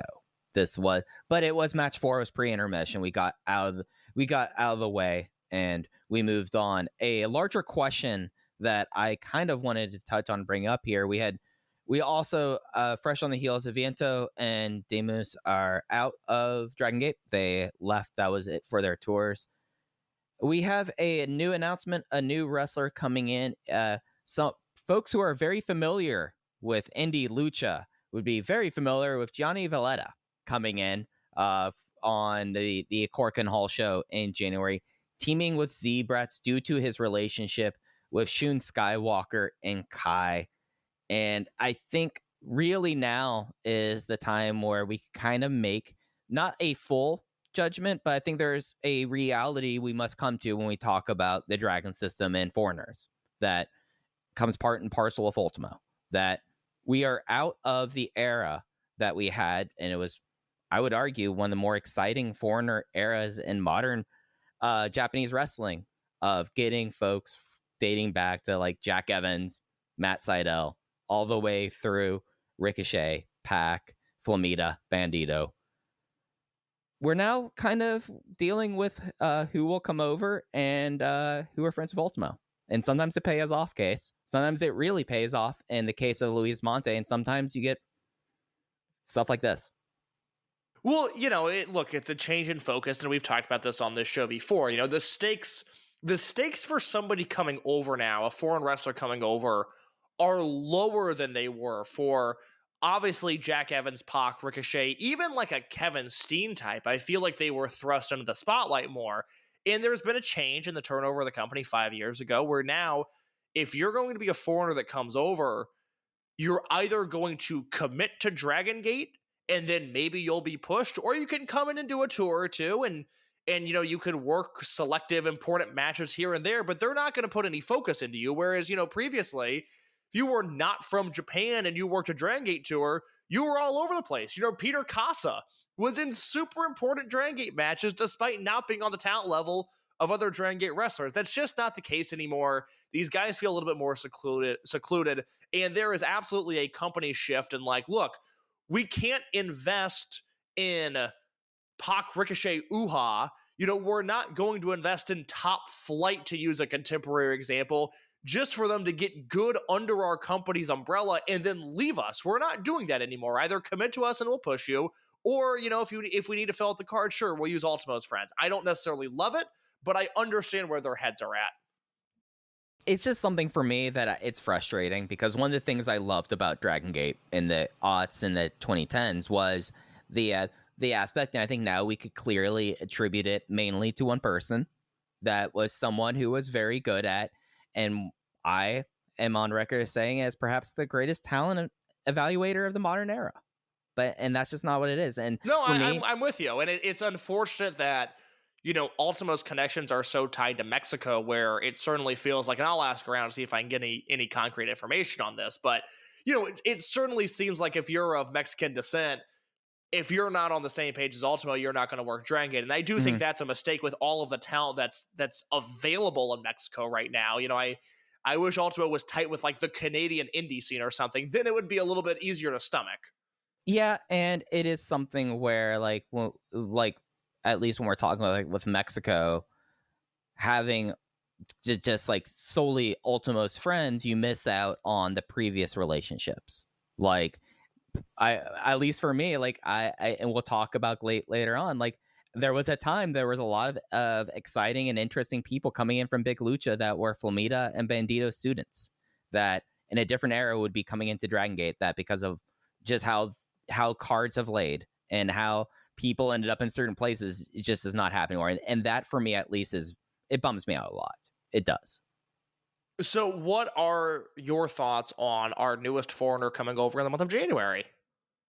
Oh, I just hope he does. I wasn't a big fan of him and I at WRG. I don't think he's very good. I just hope he doesn't ruin a bunch of Dragon Gate stuff. Basically, we're reverting back to, and I'm sorry for hyperbolizing case, we're reverting back to a thing where it Mysterioso and stuff like this, where foreigners come in and we'll see. I have very low expectations. I mean, what do you expect to get out of Johnny Violetta in Dragon Gate? I liked Striga from Eastern Lariat. I liked his optimism, where I think it was him that was just when you aesthetically, he might work in Z-Brats. I could see this working, and I don't believe I've ever seen him wrestle, so I can't comment on that. But like anything, we'll see. Look, he's scheduled for January's tour. If he's bad, we'll never see him again. If he's good, they might have an asset. I'm willing to see how that plays out. It could be a thing where by the end of the tour, he's doing undercard tags with Ishin, and we never see him again. And 4 years from now, we go, oh, remember that guy? And that's what it is to me. It feels very much right now with foreigners, it is low risk and low reward, and Diamante has been the exception to that rule. And that's okay. Again, I understand where their heads are at. I don't think it's fair to say that Dragon Gate feels like they've been burnt by all of the foreigners coming in, getting good, and then leaving, but I don't think they want to put themselves in that position again. Yeah, and I think some of it also, for me, the frustration is that I go and I look and I see Brian Keith and DDT. Yes, those are that part of my frustration is seeing now a lot of the very cool foreigners that would be coming in are going to other companies. That's also and part of that is just the cash flow thing. You know, I was talking to somebody. Absolutely. I was talking to somebody 2 weeks ago where it's like, yeah, you know, all I hear in Japan is, you know, Dragongate needs money. Dragongate needs money. You know, they're not owned by a major corporation like Noah and DDT and New Japan are. You know, they need money, and thus, you know, whereas I don't know if this was 2006, I could see them, you know, working hard to grease those Mystico wheels and be like, "I'll come over do a show or two." It doesn't make financial sense for them right now. You know, I'm trying to think of like who the highest profile luchador they could book would be that's not tied to CMLL. I guess Mystico was a bad example, but I don't think that's an option right now. You know, I'm very curious to know if Viento and Demos got paid anything to be on these Dragon Gate shows. It wouldn't shock me if it was, you know, hey brother, work this for exposure. That wouldn't shock me at all, because again, it's just a cash flow issue. Yeah, no, that's fair. That is a reality where I know you don't pay attention to these kind of things as much as I do, but it's not like that. At least the yen is going to turn around anytime soon. No, like I'm actually you're right. It's not normally my thing, but I am aware of how poorly the yen is doing right now. Yeah, surprised that they're I don't know if it's finance minister, but there was a release that they were talking about pulling back up interest rates, and I was like, no, we're not even thinking about doing it for another 3 to 6 months. Whereas like the rest of the world's looking differently towards that. And you know the other thing. Sorry to cut you off, but I just thought of this now. You got to remember. I don't want to speak out of school here. So, you know, CMLL is tied up. They're not going to get anybody from CMLL. Big Lucha is no longer under Bandito's umbrella, and Big Lucha sided with GLEAT. So they're not going to get anybody that is like a stronghold Big Lucha guy. And you have to remember, there is seemingly some heat, at least it was told to me by somebody that I trust very close to the situation. There was some heat between Dragongate and AAA over the Kento and Takuma stuff. So you're kind of looking at 3 major exports of luchadors where you're just not going to be able to touch anybody for a while. And that's not defending Dragongate. You just have to look at this situation honestly. Look, I wish they were bringing in Brian Keith. I wish they were bringing in Josh Alexander. I wish they were bringing in whoever is talented on the American indie scene, which is not a ton of guys, but there are guys there that I think would work in Dragongate. That's not going to happen. And they're kind of locked out of Mexico, which I'm only just now realizing. Yeah, that's a part of it that the politics side is just a bad beat right now. And the story of Dragon Gate 2023, just bad luck. Because it's not like I can see like anything that Dragon Gate did to kind of have the situation in Mexico ending up the way it is for them. No, and this is pure speculation. This is right. This yeah, is to be clear, at this point. What I'm about to say is pure speculation, where it's like, I don't know, if Dragon Gate really wanted to book Arez, and Arez really wanted to work Dragon Gate, I'm not saying that the powers that be would squash that, but I also don't think it's a subject that either side is necessarily looking to broach right now. Right, yeah. That's the vibe I get on that situation, is that Dragon Gate and AAA, Dragon Gate lost a lot of trust in AAA when the Kento and Takuma stuff went down, and that they're probably not having any conversations about talent trades anytime soon. That is my read from people that I've talked to very close to the Kento and Takuma situation. Yeah. And just money-wise and currency-wise, it's just it's tough out there if you don't have a corporate backer right now. It seems. Final case, we've kind of talked a little bit around this. I guess it's good enough time for us to start our big preview. Should we start from the opener up this time? Sure, that's fun. Real quick, what do you think about the attendance for this show? Just to give you a point of reference, 2019 pre-COVID, that show was Doi and Ben K in the main event. That did 3,289. Final Gate 2020, which was Ben and Shun, peak COVID, that did 1,855. 2021 did 2,000 fans, and 2022 did 2,589, which that was still with some restrictions. We came out of Final Gate 2022 feeling like that was a good number. What do you think? Do you think they can beat 2,589, which was last year? Do you think they can match 3,289 from 2019? Where do you think they're going to fall? I think if they break 3,000 is kind of the 3,000 is the real number here. I don't think they're approaching that 2019 figure right now. It just does not feel that way around the build towards it. They have been doing well in Tokyo. Like, that's not like a concern in that kind of thing. It's just 3,200 in that building, even though this has been built for a long time, this kind of match, even though it was kind of thrown together. Like, we knew that eventually these three guys would be around the Dreamgate, just not in this kind of configuration right now. So I think I'm expecting around 3,000 is where I'd put it at. Where are you feeling? I predict 2,600 fans. I do not think this show is going to do very well. You see, I was being a little optimistic there. I was leading a little optimistic. No, if you gave me the over-under of 2,700, I would take the under. I do not get the sense that this is a very hot show. Yeah, and it's something where, yes, Alejandro is a Fukuoka local with that, but it's not like they're going crazy with that kind of stuff. No, it's look, I get it. I respect it. I would do the same thing. Mm-hmm. At the end of the day, it is a Noah Jr. Yeah, and so I love that 3,000 being optimistic. 20, you're thinking 2,680-ish or thereabouts. Yeah, I think they're essentially going to do the same thing that happened with Dead or Alive this year, where Dead or Alive 22 was a pretty good number, all things considered, and then Dead or Alive 2023 was a disappointment, all things considered. I think we're going to look at the same thing for Final Gate. Yeah, which if you look at the trend line for the bigger shows outside of Kobe World, that's definitely how things have been trending. So I 2,800, I guess, is really... if they walk away with 2,800, I would be like, okay, that's fine. 3,000 is, hey, y'all did great there. But if they only put 2,400 in their case, what are you walking away Christmas Eve thinking? Oh, 2,400 is a bad number because that's under what they did in 2022, and I don't think they can do that. I mean, I don't know. Maybe I'll be wrong, because if you look at their house show numbers, they're really, really strong right now. They just did a great house in Nagoya. They did a great house in Yokohama today.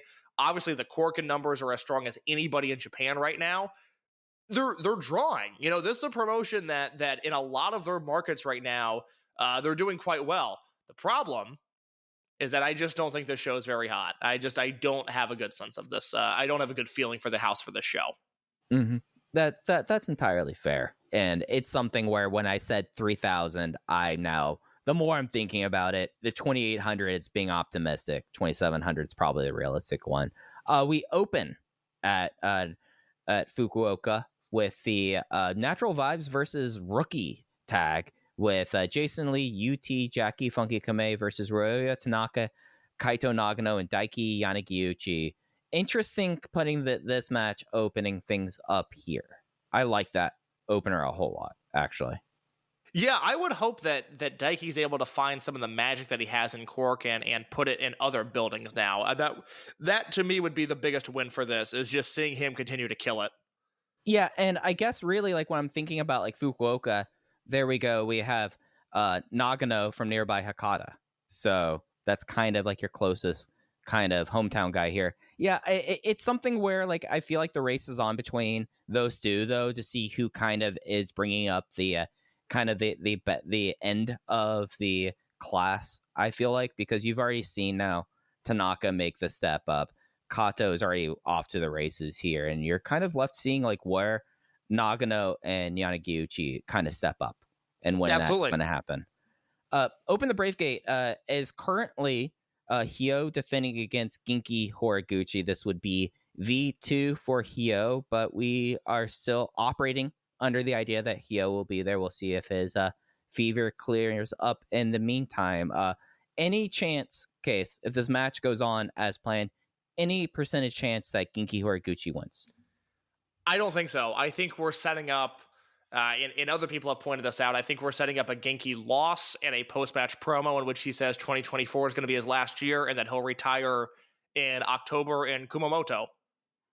Yeah, I think that's probably where we're looking at. Maybe not. Yeah, it does kind of feel like that. That they did the big 25th anniversary. He got through it, and it feels like everything for years. It seemed like it's time.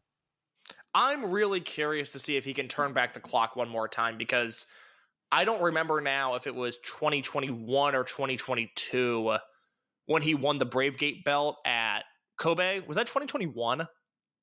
Yep, that was the first of the two because that was night one. Yeah, because last year was Hyo and SB Kento. So 2021, and that was the time that it really hit me where I was like, man, Genki, you know, he slowed down, but it felt like he could still have the great Genki match every once in a blue moon. And that was really when it was like, oh man, he didn't have it. He didn't have it on these nights. And of course, there's the story that I wrote about in my Genki Horiguchi piece that was published on voicesofwrestling.com this year, where as he was getting ready to go out and defend the Bravegate belt on the second night, he was pulled over by the Gaora camera crew and asked to translate a Diamante promo before, like, as his music was playing, and then he went out and wrestled Kagetora and lost. So, I don't know, maybe with a clearer head we can get a better Genki match, but it'll be interesting to see. Yeah, and this is all kind of operating with the idea that Hyo will be there for that match. I don't know what you would really, at this point, kind of throw in there for a Bravegate match. It would be Kamei? a real problem. I mean, I don't know. Then you kind of get into like some interim champion bullshit that I wouldn't do Kamei here. I just feel like he's got a clear path to success. Let's not deviate at all. It's just something where that in this company, as we saw with the Twin Gate, when you make a title match, if you can't do it, it's going to be vacated. And that it's a possibility I feel like we have to entertain that. And Kamei is the one person at the forefront. I feel like Kagetora is like, just take him. Just let's make this easy. Have Kagetora win the belt, have Kagetora lose the belt, and we'll go on from there. Fair enough. Speaking of Kagetora case, match 3, we have the original pairing of M2K, Masaki Mochizuki, Susumu Mochizuki, and Azushi Kanda versus Don Fuji, perhaps interim Bravegate champion Kagetora, and Problem Dragon. And what really this one is the get everyone on the show match. I have no thoughts on this, but can we talk about the fact that Masaki Mochizuki versus Shingo Takagi is happening in January? Yeah, how did we go an hour and a half, Case? I know, I just noticed it wasn't on your show notes, and I was like, ooh, glaring omission by both of us. This is what happened. Not a good look. Yep, pat on us. Yep.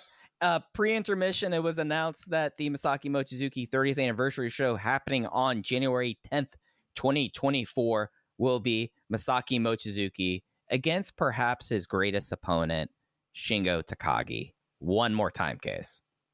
Just like the Blink-182 song this year, one more time. I don't know if you caught the 2023 Blink record. Unfortunately, I don't think that got over. I did not catch the record, but I knew that they did like this reuniting track that's like, hey, we're now in our 50s. Mark Hoppus had cancer. Tom DeLonge tried to go find aliens, and Travis Barker is married to Kardashian, but we're back together again. Song. Yeah, that album's called One More Time. The title track is like a really whiny, slow acoustic song that somehow became a big radio hit this year. It like defies all logic of what a single should be, and people really like the new Blink record. It's very surprising to me. Good for them. So we're doing the One More Time Blink anniversary edition with Masaki Mochizuki and Shingo Takagi. Yeah, my first live concert was Blink-182. Really? Like, yeah, no. There's a bit of nostalgia that, at least for me, like, you're hitting like the late 30s, early 40s. Yes. Real strong there. Their tour this year, they toured with Turnstile this year, and I was there. I have an interesting Blink-182 story from my shoot job, but I'd actually get in trouble if I told it, so I can't tell it. But anyways, I was at that show, and it really made me realize how incredible live music production is now, because Tom DeLonge on this tour sounded like he could sing. And that's never really been his thing live. Worst singer. Like, and that's the thing about like that the nasally song. Like, it's almost all Tom DeLonge like doing that. Yeah. No, he actually sounded really good live, and it just made me go like, man, live microphones are incredible now. This is like a feat of technology that he can do this. Did you ever see Angels and Airwaves? Never saw them live. I know it's kind of surprising. Saw Angels and Airwaves once. They were so fucking loud that it was like not fun. They were direct support for Cage the Elephant a few years ago, and I really like Cage the Elephant. I don't know if that's a hot take or not. I think they're a good band, but Angels played before them, and it was so loud it was unpleasant. I've never heard anything like it before. Well, much like Cage the Elephant, we ain't got no rest for the wicked. For Shingo well and done. Mochizuki pulled up their all-time record here, Case. They've had 10 technical singles matches. I say technical because one of them was a King of Chop match. Masaki Mochizuki won that one, by the way. Of course. But in Dreamgate title matches, they are 1-1 other title matches. Masaki Mochizuki defended the FIP World Heavyweight title against Shingo Takagi in 2010 with it. It's their first singles match since 2017, and it will be coming almost, and this is the thing, I love cage match, but they almost had me do an because they do day, month, year dating, and I was almost saying that this match would happen 8 years to the day. No, it was 11/1/2015. The Gate of Destiny 2015 show with the Ghost 5-star match. Yeah. I love their 2005 singles match. I love their 2010 singles match. 2015, maybe the best Dragongate match of all time.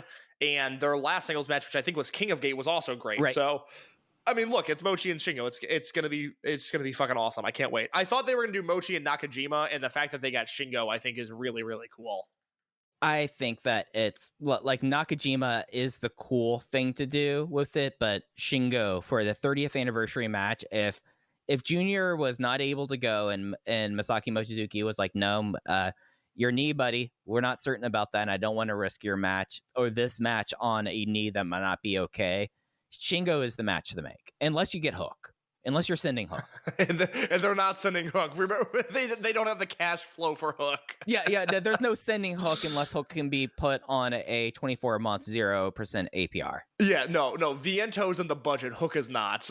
Right. Yeah. But man, it was something that when this all got announced, I feel like if for the parts of like social media and internet that is very much like the tip the toe in Dragongate fans, everyone flipped their shit on this. Like you could tell when something is over when everyone's like, oh, they're doing Shingo Mochi again. Yeah, I'm pumped. I have nothing else to add. I can't wait for it. Absolutely. Where was I on the preview case? The M3K match. Yeah, because that has interim Bravegate champion Kakatora in that, of course. Match 4, it is on Christmas Eve. Case, I hope you're going to have a nice holiday. But they're going to have a Christmas special for us on Christmas Eve. We have the 8 participants. They will be drawn at the fan meet on the 23rd. Ultimo Dragon, KZ, Big Boss Shimizu, Strong Machine J, BB Hulk, who returned at Korakuen, Dragon Daya, Naruki Doi, and Shuji Kondo. 8-man tag team match decided by these pairings. Why aren't they just letting Doi just bring out the board and let people throw darts at the convention for this? I don't know. I'd really like to know the history behind why they're not doing Doi darts anymore, because they stopped doing it during COVID, and it was like, all right, I buy that. That's fair. But now I'm going to bring it back, baby.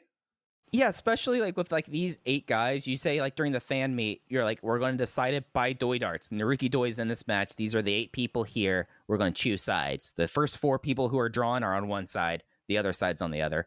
Congrats, we brought back Doi darts. Yeah, because it's not like the argument can't be, well, Ultimo's in the match. Ultimo needs time to prepare. He's going to do his comeback and then get out of the ring. Everybody knows the Ultimo spot. Yeah. Ultimo is going to run in there. He's going to do a back body drop. He's going to do his mule kick, and he's going to find one person to do the head scissors bulldog. Yep. That's all he does. And then he'll do the La Maga straw cradle 1, 2, 3. And he's going to get a huge pop when he enters the ring. Yep. And that's all we really want from him. No, I don't. Trust me, I don't need more. Yeah. We saw perhaps the last Society DDT that we'll probably see. You know, we're good now. Do you remember when he came into Dragongate and he kept on teasing the Asai moonsault in all of his early Dragongate matches?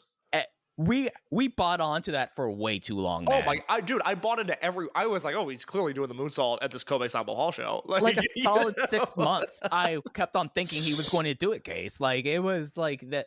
I might have believed onto that longer than I should have believed in the Easter Bunny. I was like, well, there's 300 people in Fukuoka. Clearly, he's doing the Asai moonsault tonight. Like, what are you talking? Of course, he's doing it. I bought into it every single time. Ultimo somehow was on the Okinawa tour in front of 90 people. It's like, hey, watch your head. You might hit the ceiling, buddy. Just be careful when you dive tonight. Work light, brother. Yeah. You're doing the light handshake with that. All right, what about this Triangle Gate match? Yeah, the 87th Open, the Triangle Gate champion Punch Tominaga, along with his partners Yamato and Dragon Kid, will be defending against Kai Ishin and Yoshiki Kato of Zebrat's case. We knew that the Punch Tominaga Triangle Gate line was going to come to a close, and I think we see the end is in 4 days. Yeah, this has got to be it. Get Kai a belt, get Ishin a belt, get Kato. This would be his first belt, right? Correct. This is Kato's first title shot, too.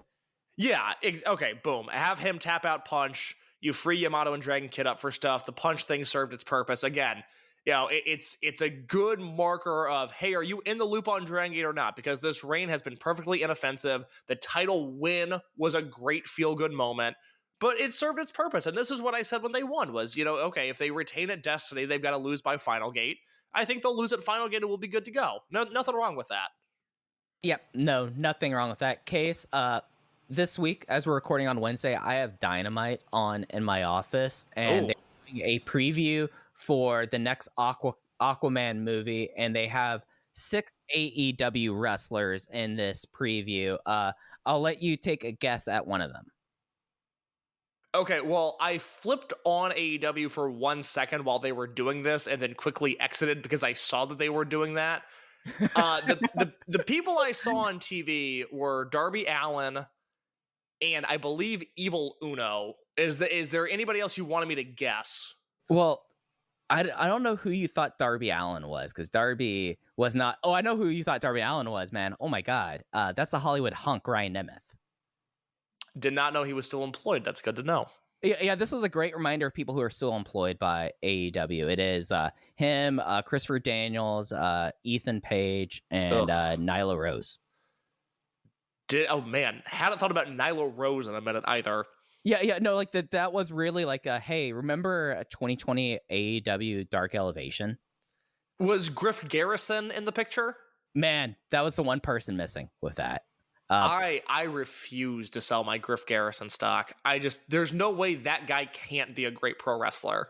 Yeah, if we had like another week case, like if this was like a normal Dragon Gate year where we would have an extra week here, we would need to decide like who is we would need to like put out like who are the wrestlers who we still have stock on for some ridiculous reason, because you've been high on Griff Garrison longer than anyone else with a rational mind should be. My biggest miss over the last few years, I think I tweeted this when he announced he was leaving. I really thought, and this is, you know why? This is Dragon Gate brain. This is Dragon Gate brain affecting my enjoyment of other wrestling promotions.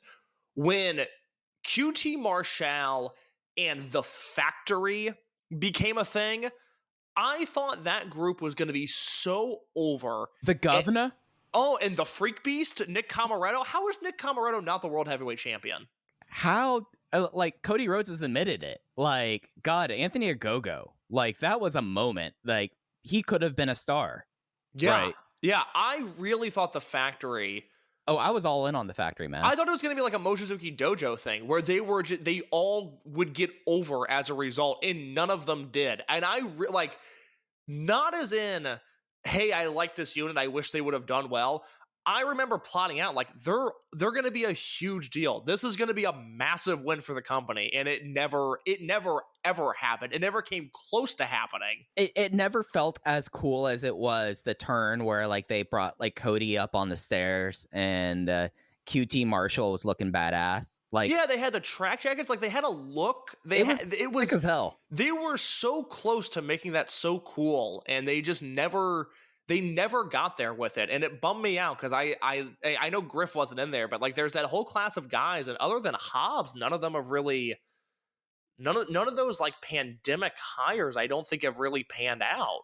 I mean, there were the pandemic TNT title shot guys like Eddie and Ricky Starks, but if you're talking about like pure and Warhorse, don't forget Warhorse. I mean, that's a. Cody did business the way the business needed to be done that night. You're telling me that's not a national TV act? I don't know. I shouldn't be mean. The guy seems nice.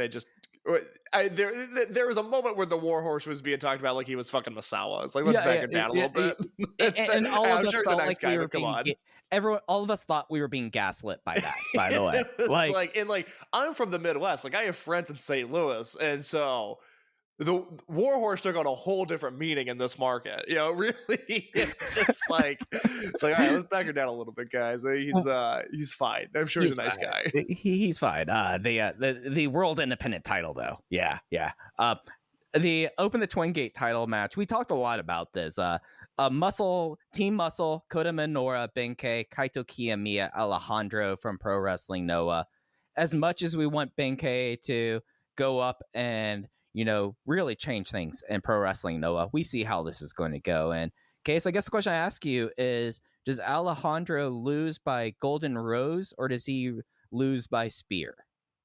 I think he loses by Golden Rose. They seem to be really leading hard with Minoura on this tag team, which I'm fine with. I think that's a good move. So I'm looking forward to this. You know, this is a weird show where a lot of the matches, the results really aren't in doubt. Unless something truly shocking happens, you know, Vibes will win in the opener. Hyo's going to win match number 2. I would assume M3K wins match number 3. We don't know the pairings for match number 4, so that's a wash. But it'll be the Ultima side. Yeah, yes, it will. I would assume Z-Brats wins the Triangle Gate belts, and I would assume Gold Class wins here. The main event's really the only thing up in the air. But yeah, I would assume that Minoura leads this, that they have Minoura win with the Golden Rose. And I think this has potential to be a great match, even though, as I talked about 2 weeks ago, I've never been a Kiyomiya guy. But if he was ever going to succeed for my likings, it would be this match. Yeah, do we think that Kota Minoura has it in him to pull an Okada on him? Because that's what we need for Kiyomiya. We need someone to basically make Kiyomiya look small, because that's when Kiyomiya looks great, when he gets pissed off, right? I feel like Ben probably has the potential. I don't think Minoura has that thing in him. Now that is a topic to file back. Who has the dog and who doesn't? Yeah, I don't think that's not Minoura's game, but also like it would be weird, right? Because he's still younger than Ben is. I wouldn't draw it up to put him in that position. Whereas Ben, you know, okay, it's like he's 7 years into his career. You know, he could rough somebody up. I think he has that carte blanche, but not Minoura. And Ben, you know, collegiate wrestler. You know, I mean, he has bona fides. That's the scary thing is like if Ben wanted to do that Okada thing and just really rough somebody up, that would be a very scary situation. Yeah. No, you're absolutely right about this. Do you remember the Triangle Gate match when Shimizu forgot his gear and it was like Shima, Gamma, and Fuji versus... We Are Team Pantaloons. Yes. I remember that because I remember distinctly how much Shimizu's nose bled. Yeah, because that was Shimizu, Teok, and Eita, I think, and not Mochi and Dragon Kid. Oh, I'm thinking of a different one that he did. I was thinking about the one in his rookie phase where Shima really, So this was Dangerous Gate 2015, I think. This is much. I know which one you're talking about now. Yes. Because it was. I remember this was like a fun 24 hours. Because remember Yoshino lost the Dreamgate belt. Yeah, after Kobe World 2015, they lost the Dreamgate belt and one of the Triangle Gates. Yeah. And then Shimizu's, this was like a thing where like going into Dangerous Gate, it was like, are they going to have a belt or not? Was a real conversation. And then they got the belt, but then Shimizu like left his gear at the dojo, I think. So they were doing generational stuff at the time because the July Korakuen was all generational warfare. And then they had Shimizu, Teok, and Eita team up for the Triangle Gate belts against the veterans. And Shimizu forgot his gear, so it was like T-Hawk in a weird phase of his career, Eita in a weird phase of his career, and then Shimizu was wearing like blue athletic compression shorts, basically. Yeah. This was Zombie Veterans, right? This was I think Fuji that and era. Osaka and Rogue.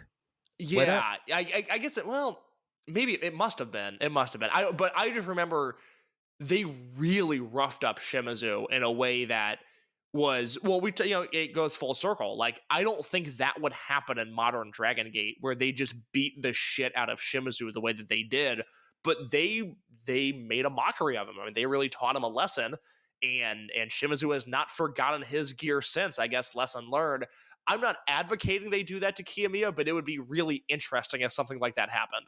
Because it's like, that's the fucked up part about his entire career is Kiyomiya is the ace of Noah, but he's going to come into Dragon Gate, and the Dragon Gate guys have a real chance to dominate him. Yeah, and it's something where this is like a payback thing, and he did get a good pop in Tokyo. Like, I'm not anticipating like any sort of warm reaction for Kaito Kiyomiya. I would say a shockingly good pop. I couldn't believe it. Yeah, but I mean, he had a good looking suit on, man. He could play off of course. 688 and Noah Korakuen today. God, yeah, that was. That's like a bad pandemic number. I was trying to find my snide remark I made earlier about that. Seeing if I want to add that onto this. Yeah, basically, if you have to like use part of Korakuen as your broadcast center, then you've completely lost the plot and should stop promoting. Match 5, Yoshinari Ogawa, Super Crazy, and Vinny Massaro versus Hayata, Eita, and Titus Alexander. I gotta go back and watch that. I missed that on the match listing at first. But he's gonna win this Dreamgate match. Okay, I think Kikuta will win. I think Skywalker should win, and I hope to God Luis Mante does not win. My will and should are the same person, and that is the soon-to-be 3-time Open the Triangle Gate or Open the Dreamgate champion. Mike, gosh, the 3-time Open the Dreamgate champion, Shun Skywalker. I really, really think they will do long-term damage to Luis Mante if he wins the belt here. It is just kind of one of those things. You only get that first title win once. Don't force it. Don't make it weird. Don't have it be a fuck finish. Luis Mante will get his moment, and it needs to be one-on-one, and it needs to be against Shun Skywalker. And I really, really fear that they are going to do something too cute and ultimately too dumb, and they are going to hurt everybody in the process. And that is the card for the Final Gate. It is the 24th, Christmas Eve, from Fukuoka International Center. That is not the last Dragon Gate show of the year. The Final Gate in Kobe Sambo Hall will be on the 26th as well. They never post a card about this until after Final Gate. We'll talk about that when we'll probably roll these two shows together, right? Well, are you free on the 29th to record? Yes, I am. Okay, well, we'll do a show on the 29th. Yep. So we'll be back with you on the 29th to talk about that. However, there's a show on the 30th, case that we have the time now to preview. We probably won't have the time on the 29th. No, give people a week to get that preview in. Let's really let it simmer. Let's let it simmer. No. I'm saying let's do it now, but we'll let our preview simmer. Yeah. GLEAT version 7 from Tokyo Dome City Hall. Their big end of the year show. They have one more show in Osaka on Christmas Eve. 10 matches on this case, and let's just get into this. Do you want to go top down or bottom up? Let's start with the main event. Yeah, because this is where the meat is. For the G-Rex Championship, T-Hawk making his 6th title defense, trying to get himself another one of those little medals. He is the 3rd champion. He's defending against Hayato Tamura. Tamura getting a 2nd title shot after his loss at Sumo Hall at GLEAT version Mega here. Really, everything leading into this show, I would say from the things that I've seen, at the very least, does feel like that they did the right call. At least one of the shows was going to peak for Tamura and T-Hawk. One would have hoped it would have been Sumo Hall, but it looks like it's peaking here. Have to give him credit. I think this has been a well-built main event. It feels like a big deal. It is the biggest match that they have, which that I guess can be looked at as a backhanded compliment. But Tamura's the guy. Tamura's over.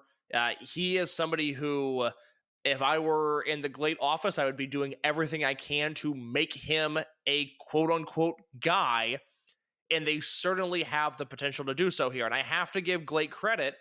I did a big catch-up today, and on the December 10th show, this was at Shinjuku Face, T-Hawk and the Saito twins versus Cheick Shimatani, Hayato Tamura, and Kazuma Sakamoto.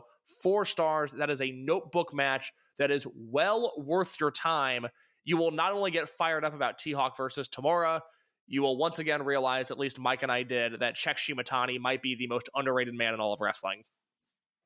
Yeah, and the real magic about this match is the closing stretch with T-Hawk and Czech. And really, the one thing that kind of entering this match makes me kind of want them to, just say not now for Tamura is my own personal selfishness, that this is the most interesting T-Hawk has been his entire career.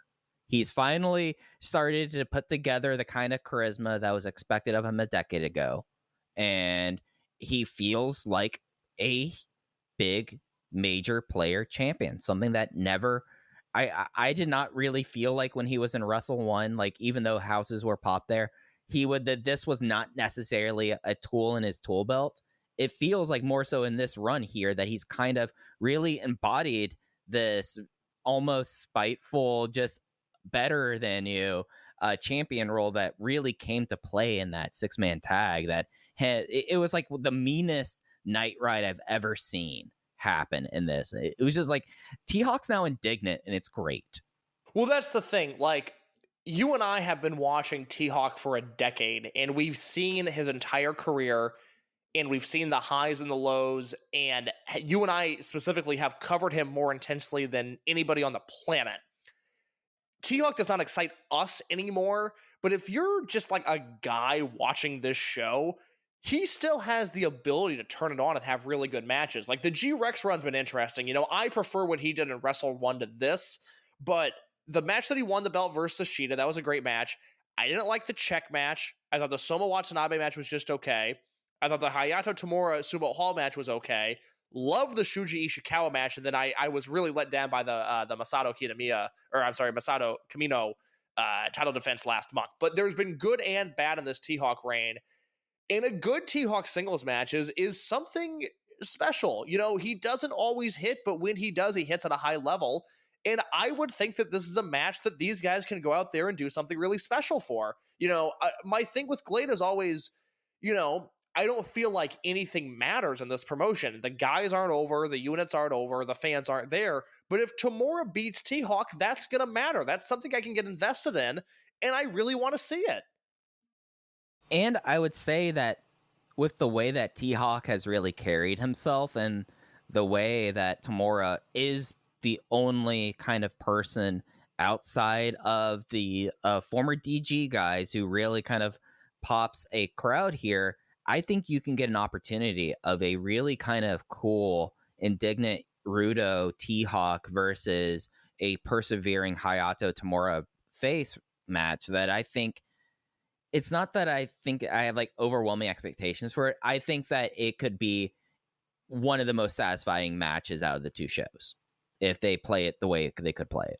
It's a credit to them. Last year, Lindemann versus Ashita at this show felt like a pretty big match, and I don't think they've had a match feel this big in 2023, but they're closing the year on their biggest show with their biggest match, and that is absolutely a testament to GLEAT booking. Good for them.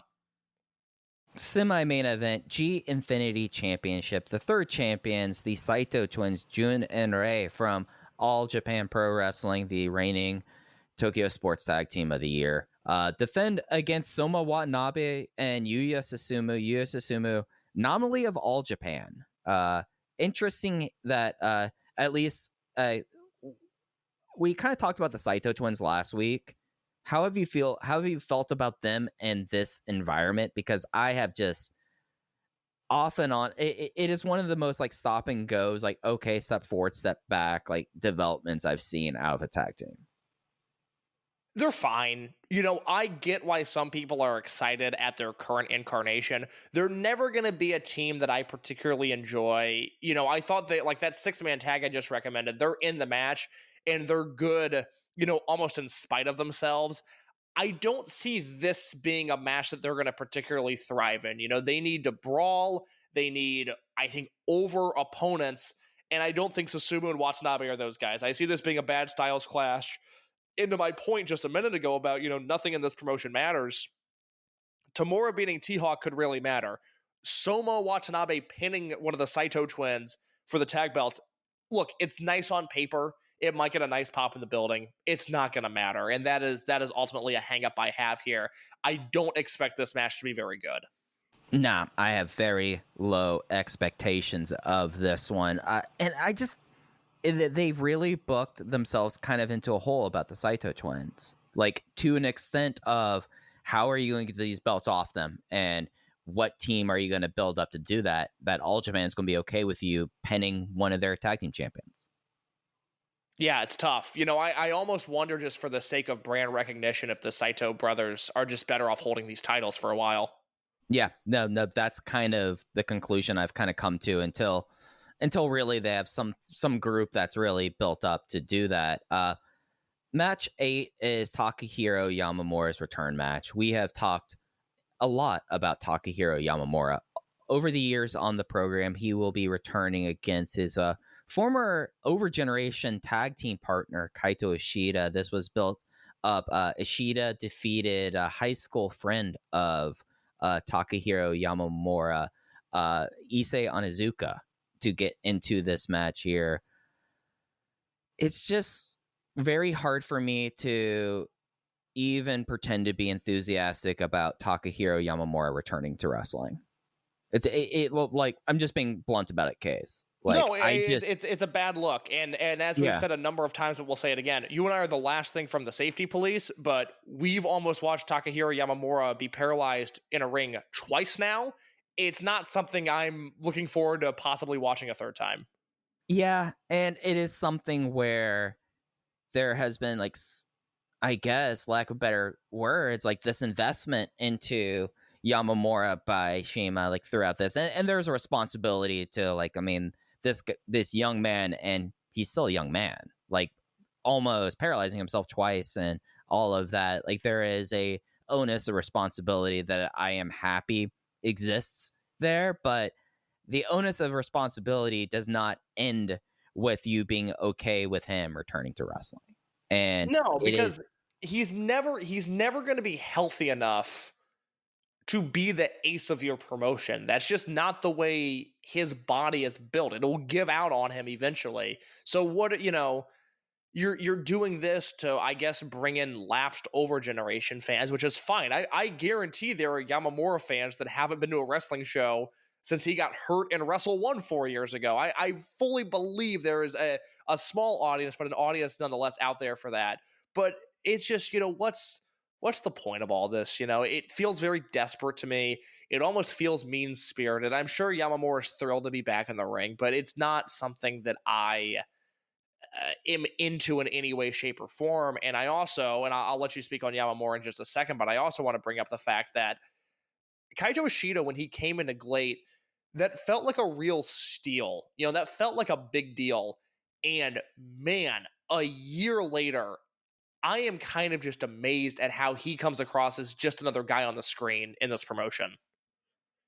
Well, he has gone from someone being a presence and being presence to, like, a degree of, it felt like at a point that, okay, you get the belt onto him and let's see where this goes. You had the shininess of Black Generation International there with all the people from Big Lucha coming in through this. Like, you had, like, the appearance of, like, okay, you can get behind this. And everything since he basically lost the belt in this building a year ago since has just been, and it's not just him, it's just been a waste. And it's not just been GLEAT. It's just, is he really, like, a pro wrestler? Like, he's not a full-time pro wrestler, like, that's for sure. And I don't think anyone can say 18 months ago that this is the best result for him. No, it's, you know, his debut, so that was October 2022. His debut felt so hot. And then remember, they turned him heel in November. Like, they did that angle that just he didn't on Kazuma immediately. It didn't get over at all. And it was kind of like, there are those shows every once in a while, and it's so interesting when it happens. Just the universal, like, ooh, that's that wasn't it. And that was the feeling on that November Korakuen show last year, was just like, oh, they had something and they lost it. And he won the belt, and he won the belt in a stupid way. I'll never agree with what they did with he and Lindemann. Even if both of those matches felt big, it was just far too complicated to get there. There was no reason for it. And when T-Hawk beat him, like it almost felt like they were writing him off, where it's just like, he doesn't have a unit that means anything. I think they made a real mistake saddling a guy with no ties to Mexico in a style that very clearly isn't lucha influenced to put him with a bunch of luchadors. And now the guys they've got around him, I don't know if they compliment him to any sort of real degree. And it just felt like after he lost the belt that he just became another not over guy on a roster of not over guys. They really, I think, made a grave mistake with him because he could have been a difference maker. Yeah, and especially in this promotion that essentially is based in 4 cities, Tokyo, Osaka, Nagoya occasionally, but then they also do Sapporo. Like it really is not a touring company, but he was a Osaka native, where we have seen in the past the other side of the divide used him very effectively in his hometown. And they essentially found a way. I don't know if it's like some slight or like now you're on our side, but it took you a while, so you have all this shit to kind of pile out of, but it felt almost mean-spirited. Like I don't know. Look, am I wrong in thinking that case? Well, look, it's tough because he won the belt in Osaka, and that was one of the last attendance-restricted shows. 500 was considered a sellout in Osaka number 2. They did 500 people there. I think I read that the Osaka number 2 show they have for January is already sold out. I'd like to know at what capacity, but tickets are allegedly moving very well for that show. Maybe they're onto something more than I realize. I don't know. This guy does not jump off the screen to me in any way, and I would argue from 2018 through October of 2022 or maybe April of 2023, if you want to set the timeline to when he lost the belt, he always popped off the screen, but not anymore. He looks like a shell of his former self. Yeah, it's just something where like I just go look at the 3 that were left around him. Like, yes, him and Kotaro Suzuki, that kind of works, but Harley Jackson, Kishi Saito, it just feels almost deliberate in a way. And maybe if you're into this, you disagree because it's like, oh, well, Ishida's doing like a program, like he's in a feud. I'm not into the feud, so it means even less to me, but I feel like Ishida used to come across like a star. I don't feel like he comes across like a star anymore. No, he kind of, and weirdly, lately, comes across how he did like the last few months of his time in Dragongate. Bored. Yep. Ledette UWF World Championship match. On paper, this is second champion Hayato Jr. Fujita of Michinoku Pro defending against Minoru Tanaka, who won a title tournament. Recently, it was announced that Hayato Jr. Fujita has had a reoccurrence of cancer. That's right. Like that is what was announced, right? Yes, yeah. Yeah, it's come out of remission, and he canceled all shows except for he's still listed on this one, it seems. But I can't see this match happening. No, I don't know what they're doing here. The situation sucks. It's awful. Yeah. Robert Numbers, who posts a lot of the Puro shows that aren't behind a paywall but are on like Nico Nico, he tweeted out an article recently before the news came out about Fujita and all of the struggles that he's still going through and just how hard it is for him to wrestle. And it was heartbreaking. It was a really terrible read. And then the news came out earlier this month that he is sick again. So it's an awful situation. We send him our best. And it's a shame on a selfish level because he was, to me, one of the 25 best wrestlers in the world this year. And to see him step away from the ring and to know that it's once again because his health is failing him is really, really sad. Yeah, like that's really, like I don't have anything else I could add to it. It's just really sad, and it kind of made me feel a little bit more angry that he was not celebrated at Tokyo Sports last week. That's a very good point. Elsewhere in the Ledette UWF, we have a double bout case. Maya Fukuda and AEW Sakaru Shida will be going against the Inaba sisters, both of JTO. Case, how do you feel about Maya Fukuda? Oh, God. I mean, what can't I say about Maya Fukuda? Is she the sister of Toriyama alum Bear Fukuda? I am not aware of this. I think she was a part of Actress Girls at one point, but decided... why didn't you say that? I'm sorry. I forgot how much of a fan you were of Actress Girls. I apologize. I love all the girls. Yeah, and especially the actresses. They're my favorite parts. The elsewhere in the I like this time that they do the UWF stuff right in the middle of the card case. Like, we can't avoid it. Guys, I can't fucking miss it, can I? Well, I really want to review the show for Voices of Wrestling, and I'm just like, oh god, I gotta sit through these 2 matches, maybe not. 3 matches as Tetsuya Izuchi, your boy, going up against Riki Aitaka, listed of Ibushi Pro. Is this one of the people that Kota Ibushi was allegedly training or something? It must be, because it's his debut match. Yeah, don't know a single thing. I apologize. I'm not going to like feign knowledge of this guy. Izuchi though, Case, your guy. How have you felt about him since the downfall of 60 Seconds, the Lords of a Minute? You know, I normally skip all the UWF stuff. I watched Izuchi versus Minoru Tanaka from the 1210 show, which was UWF Rules, and it made me realize I still think all the UWF stuff is a waste of time. So I look forward to him doing it again. Yeah, it's something where I have like a candle still for Minoru Tanaka in 2023. I know that's insane. Part of that is that I think his interest music rules, and he comes out looking like a badass with a water bottle. But that match, it was rough. I was just not into it whatsoever. Match 4, Kazuma Sakamoto and Check Shimatani, our personal tag team of GLEAT. They are our personal G Infinity champions, going against SBK and Takuma. I said this when the match was announced. There's a chance this match is awesome, and it reminds us all why we loved Kento and Takuma.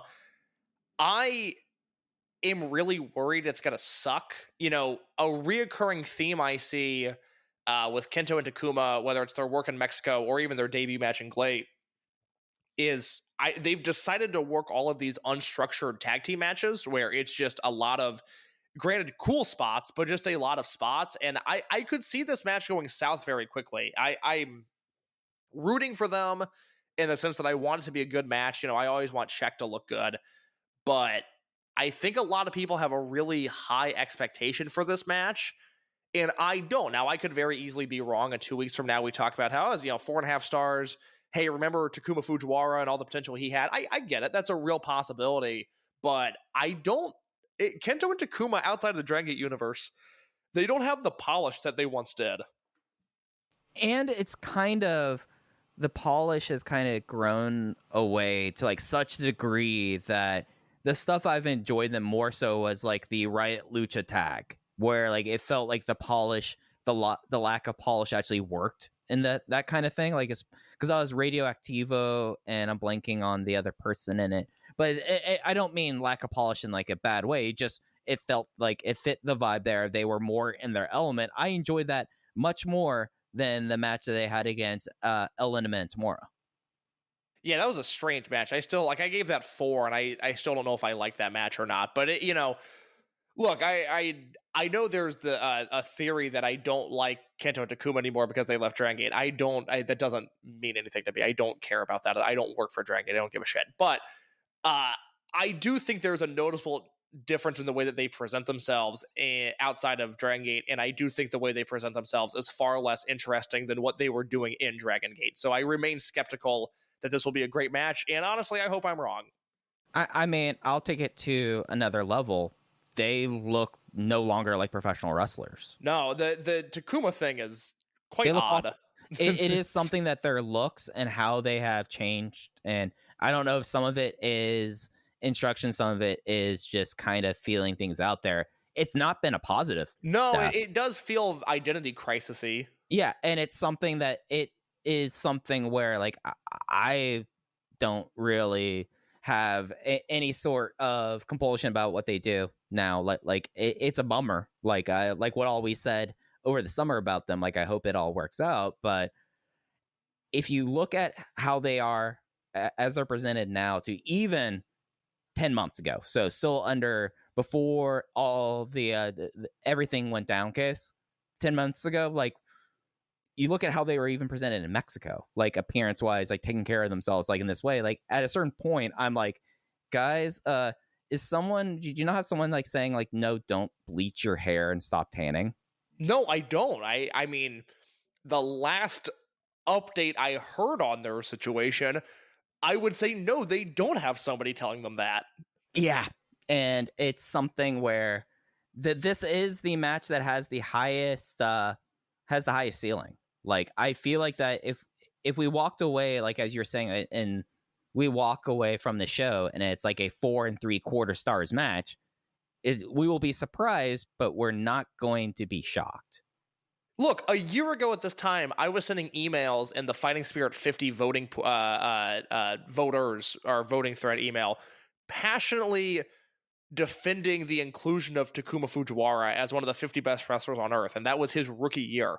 I loved the guy. I thought he was going to be a future Dreamgate champion. I still think he has all the potential in the world, but I just haven't seen it. And the presentation and some of the in-ring choices they've made it leads me to remain skeptical. But we'll see. Again, I'd be happy to be wrong. I hope this match kicks ass, but I would encourage people to adjust their expectations.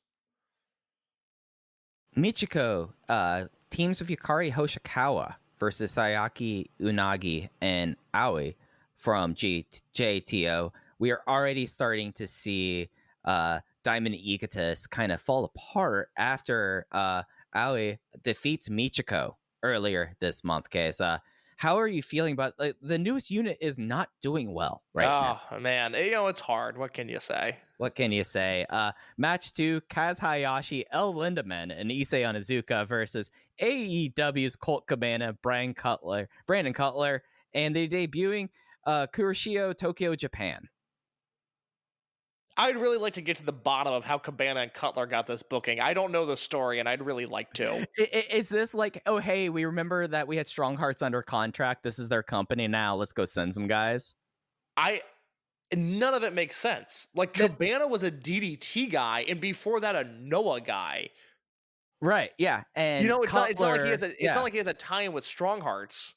Yeah, and at least with Cutler, you can say, okay, the Elite, the believed to be Elite versus Strong Hearts OWE Japan show idea. Like, there was like a thread there, but that's 4 years ago and two companies in a different world from where we are now.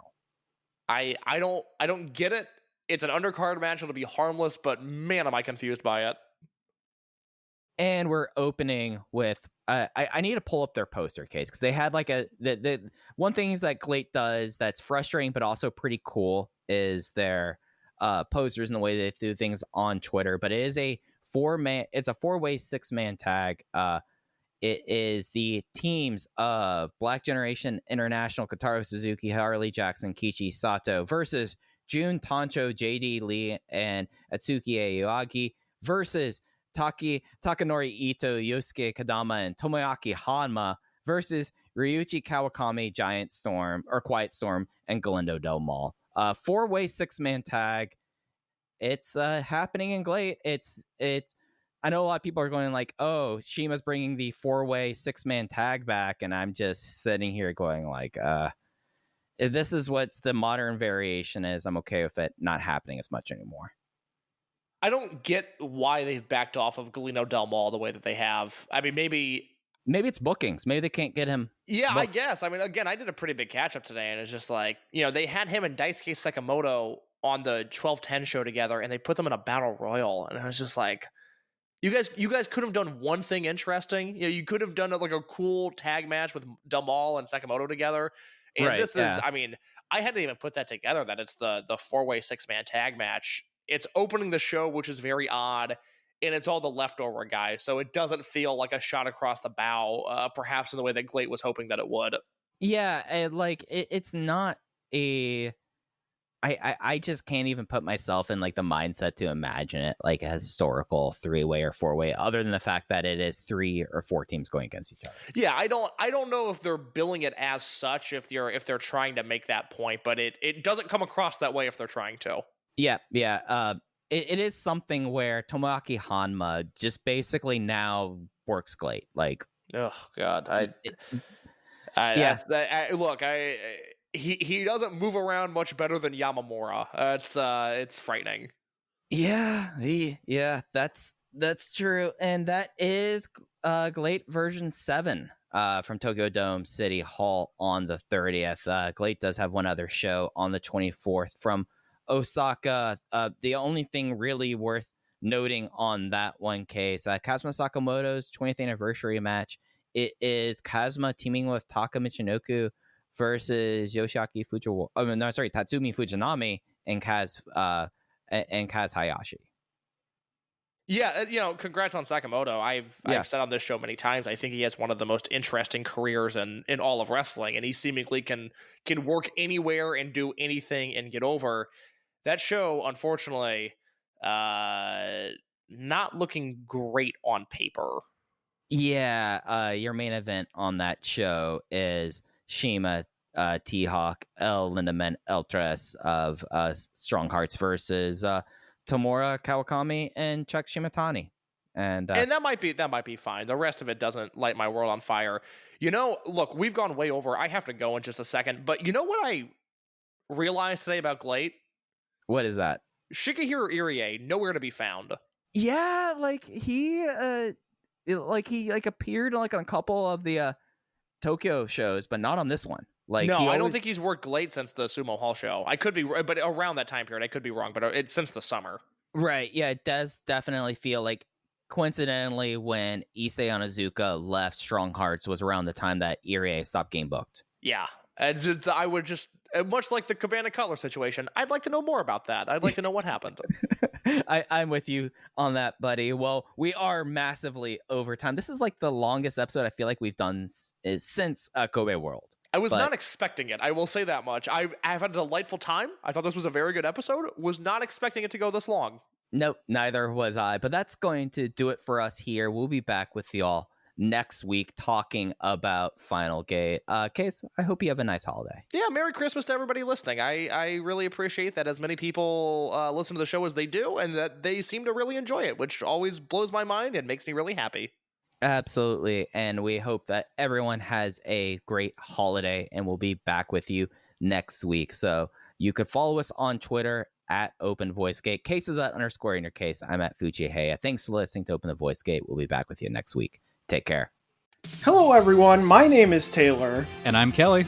And we are the co-hosts of Jumping Bomb Audio, the podcast all about Joshi Pro Wrestling here on the Voices of Wrestling Podcast Network. Every other Monday, we are with you talking about the biggest news in Joshi, along with show reviews, previews, and much, much more. So if you're new to Joshi or you've been a longtime fan, this is the show for you. We've got something for everyone here. So check us out, Jumping Bomb Audio.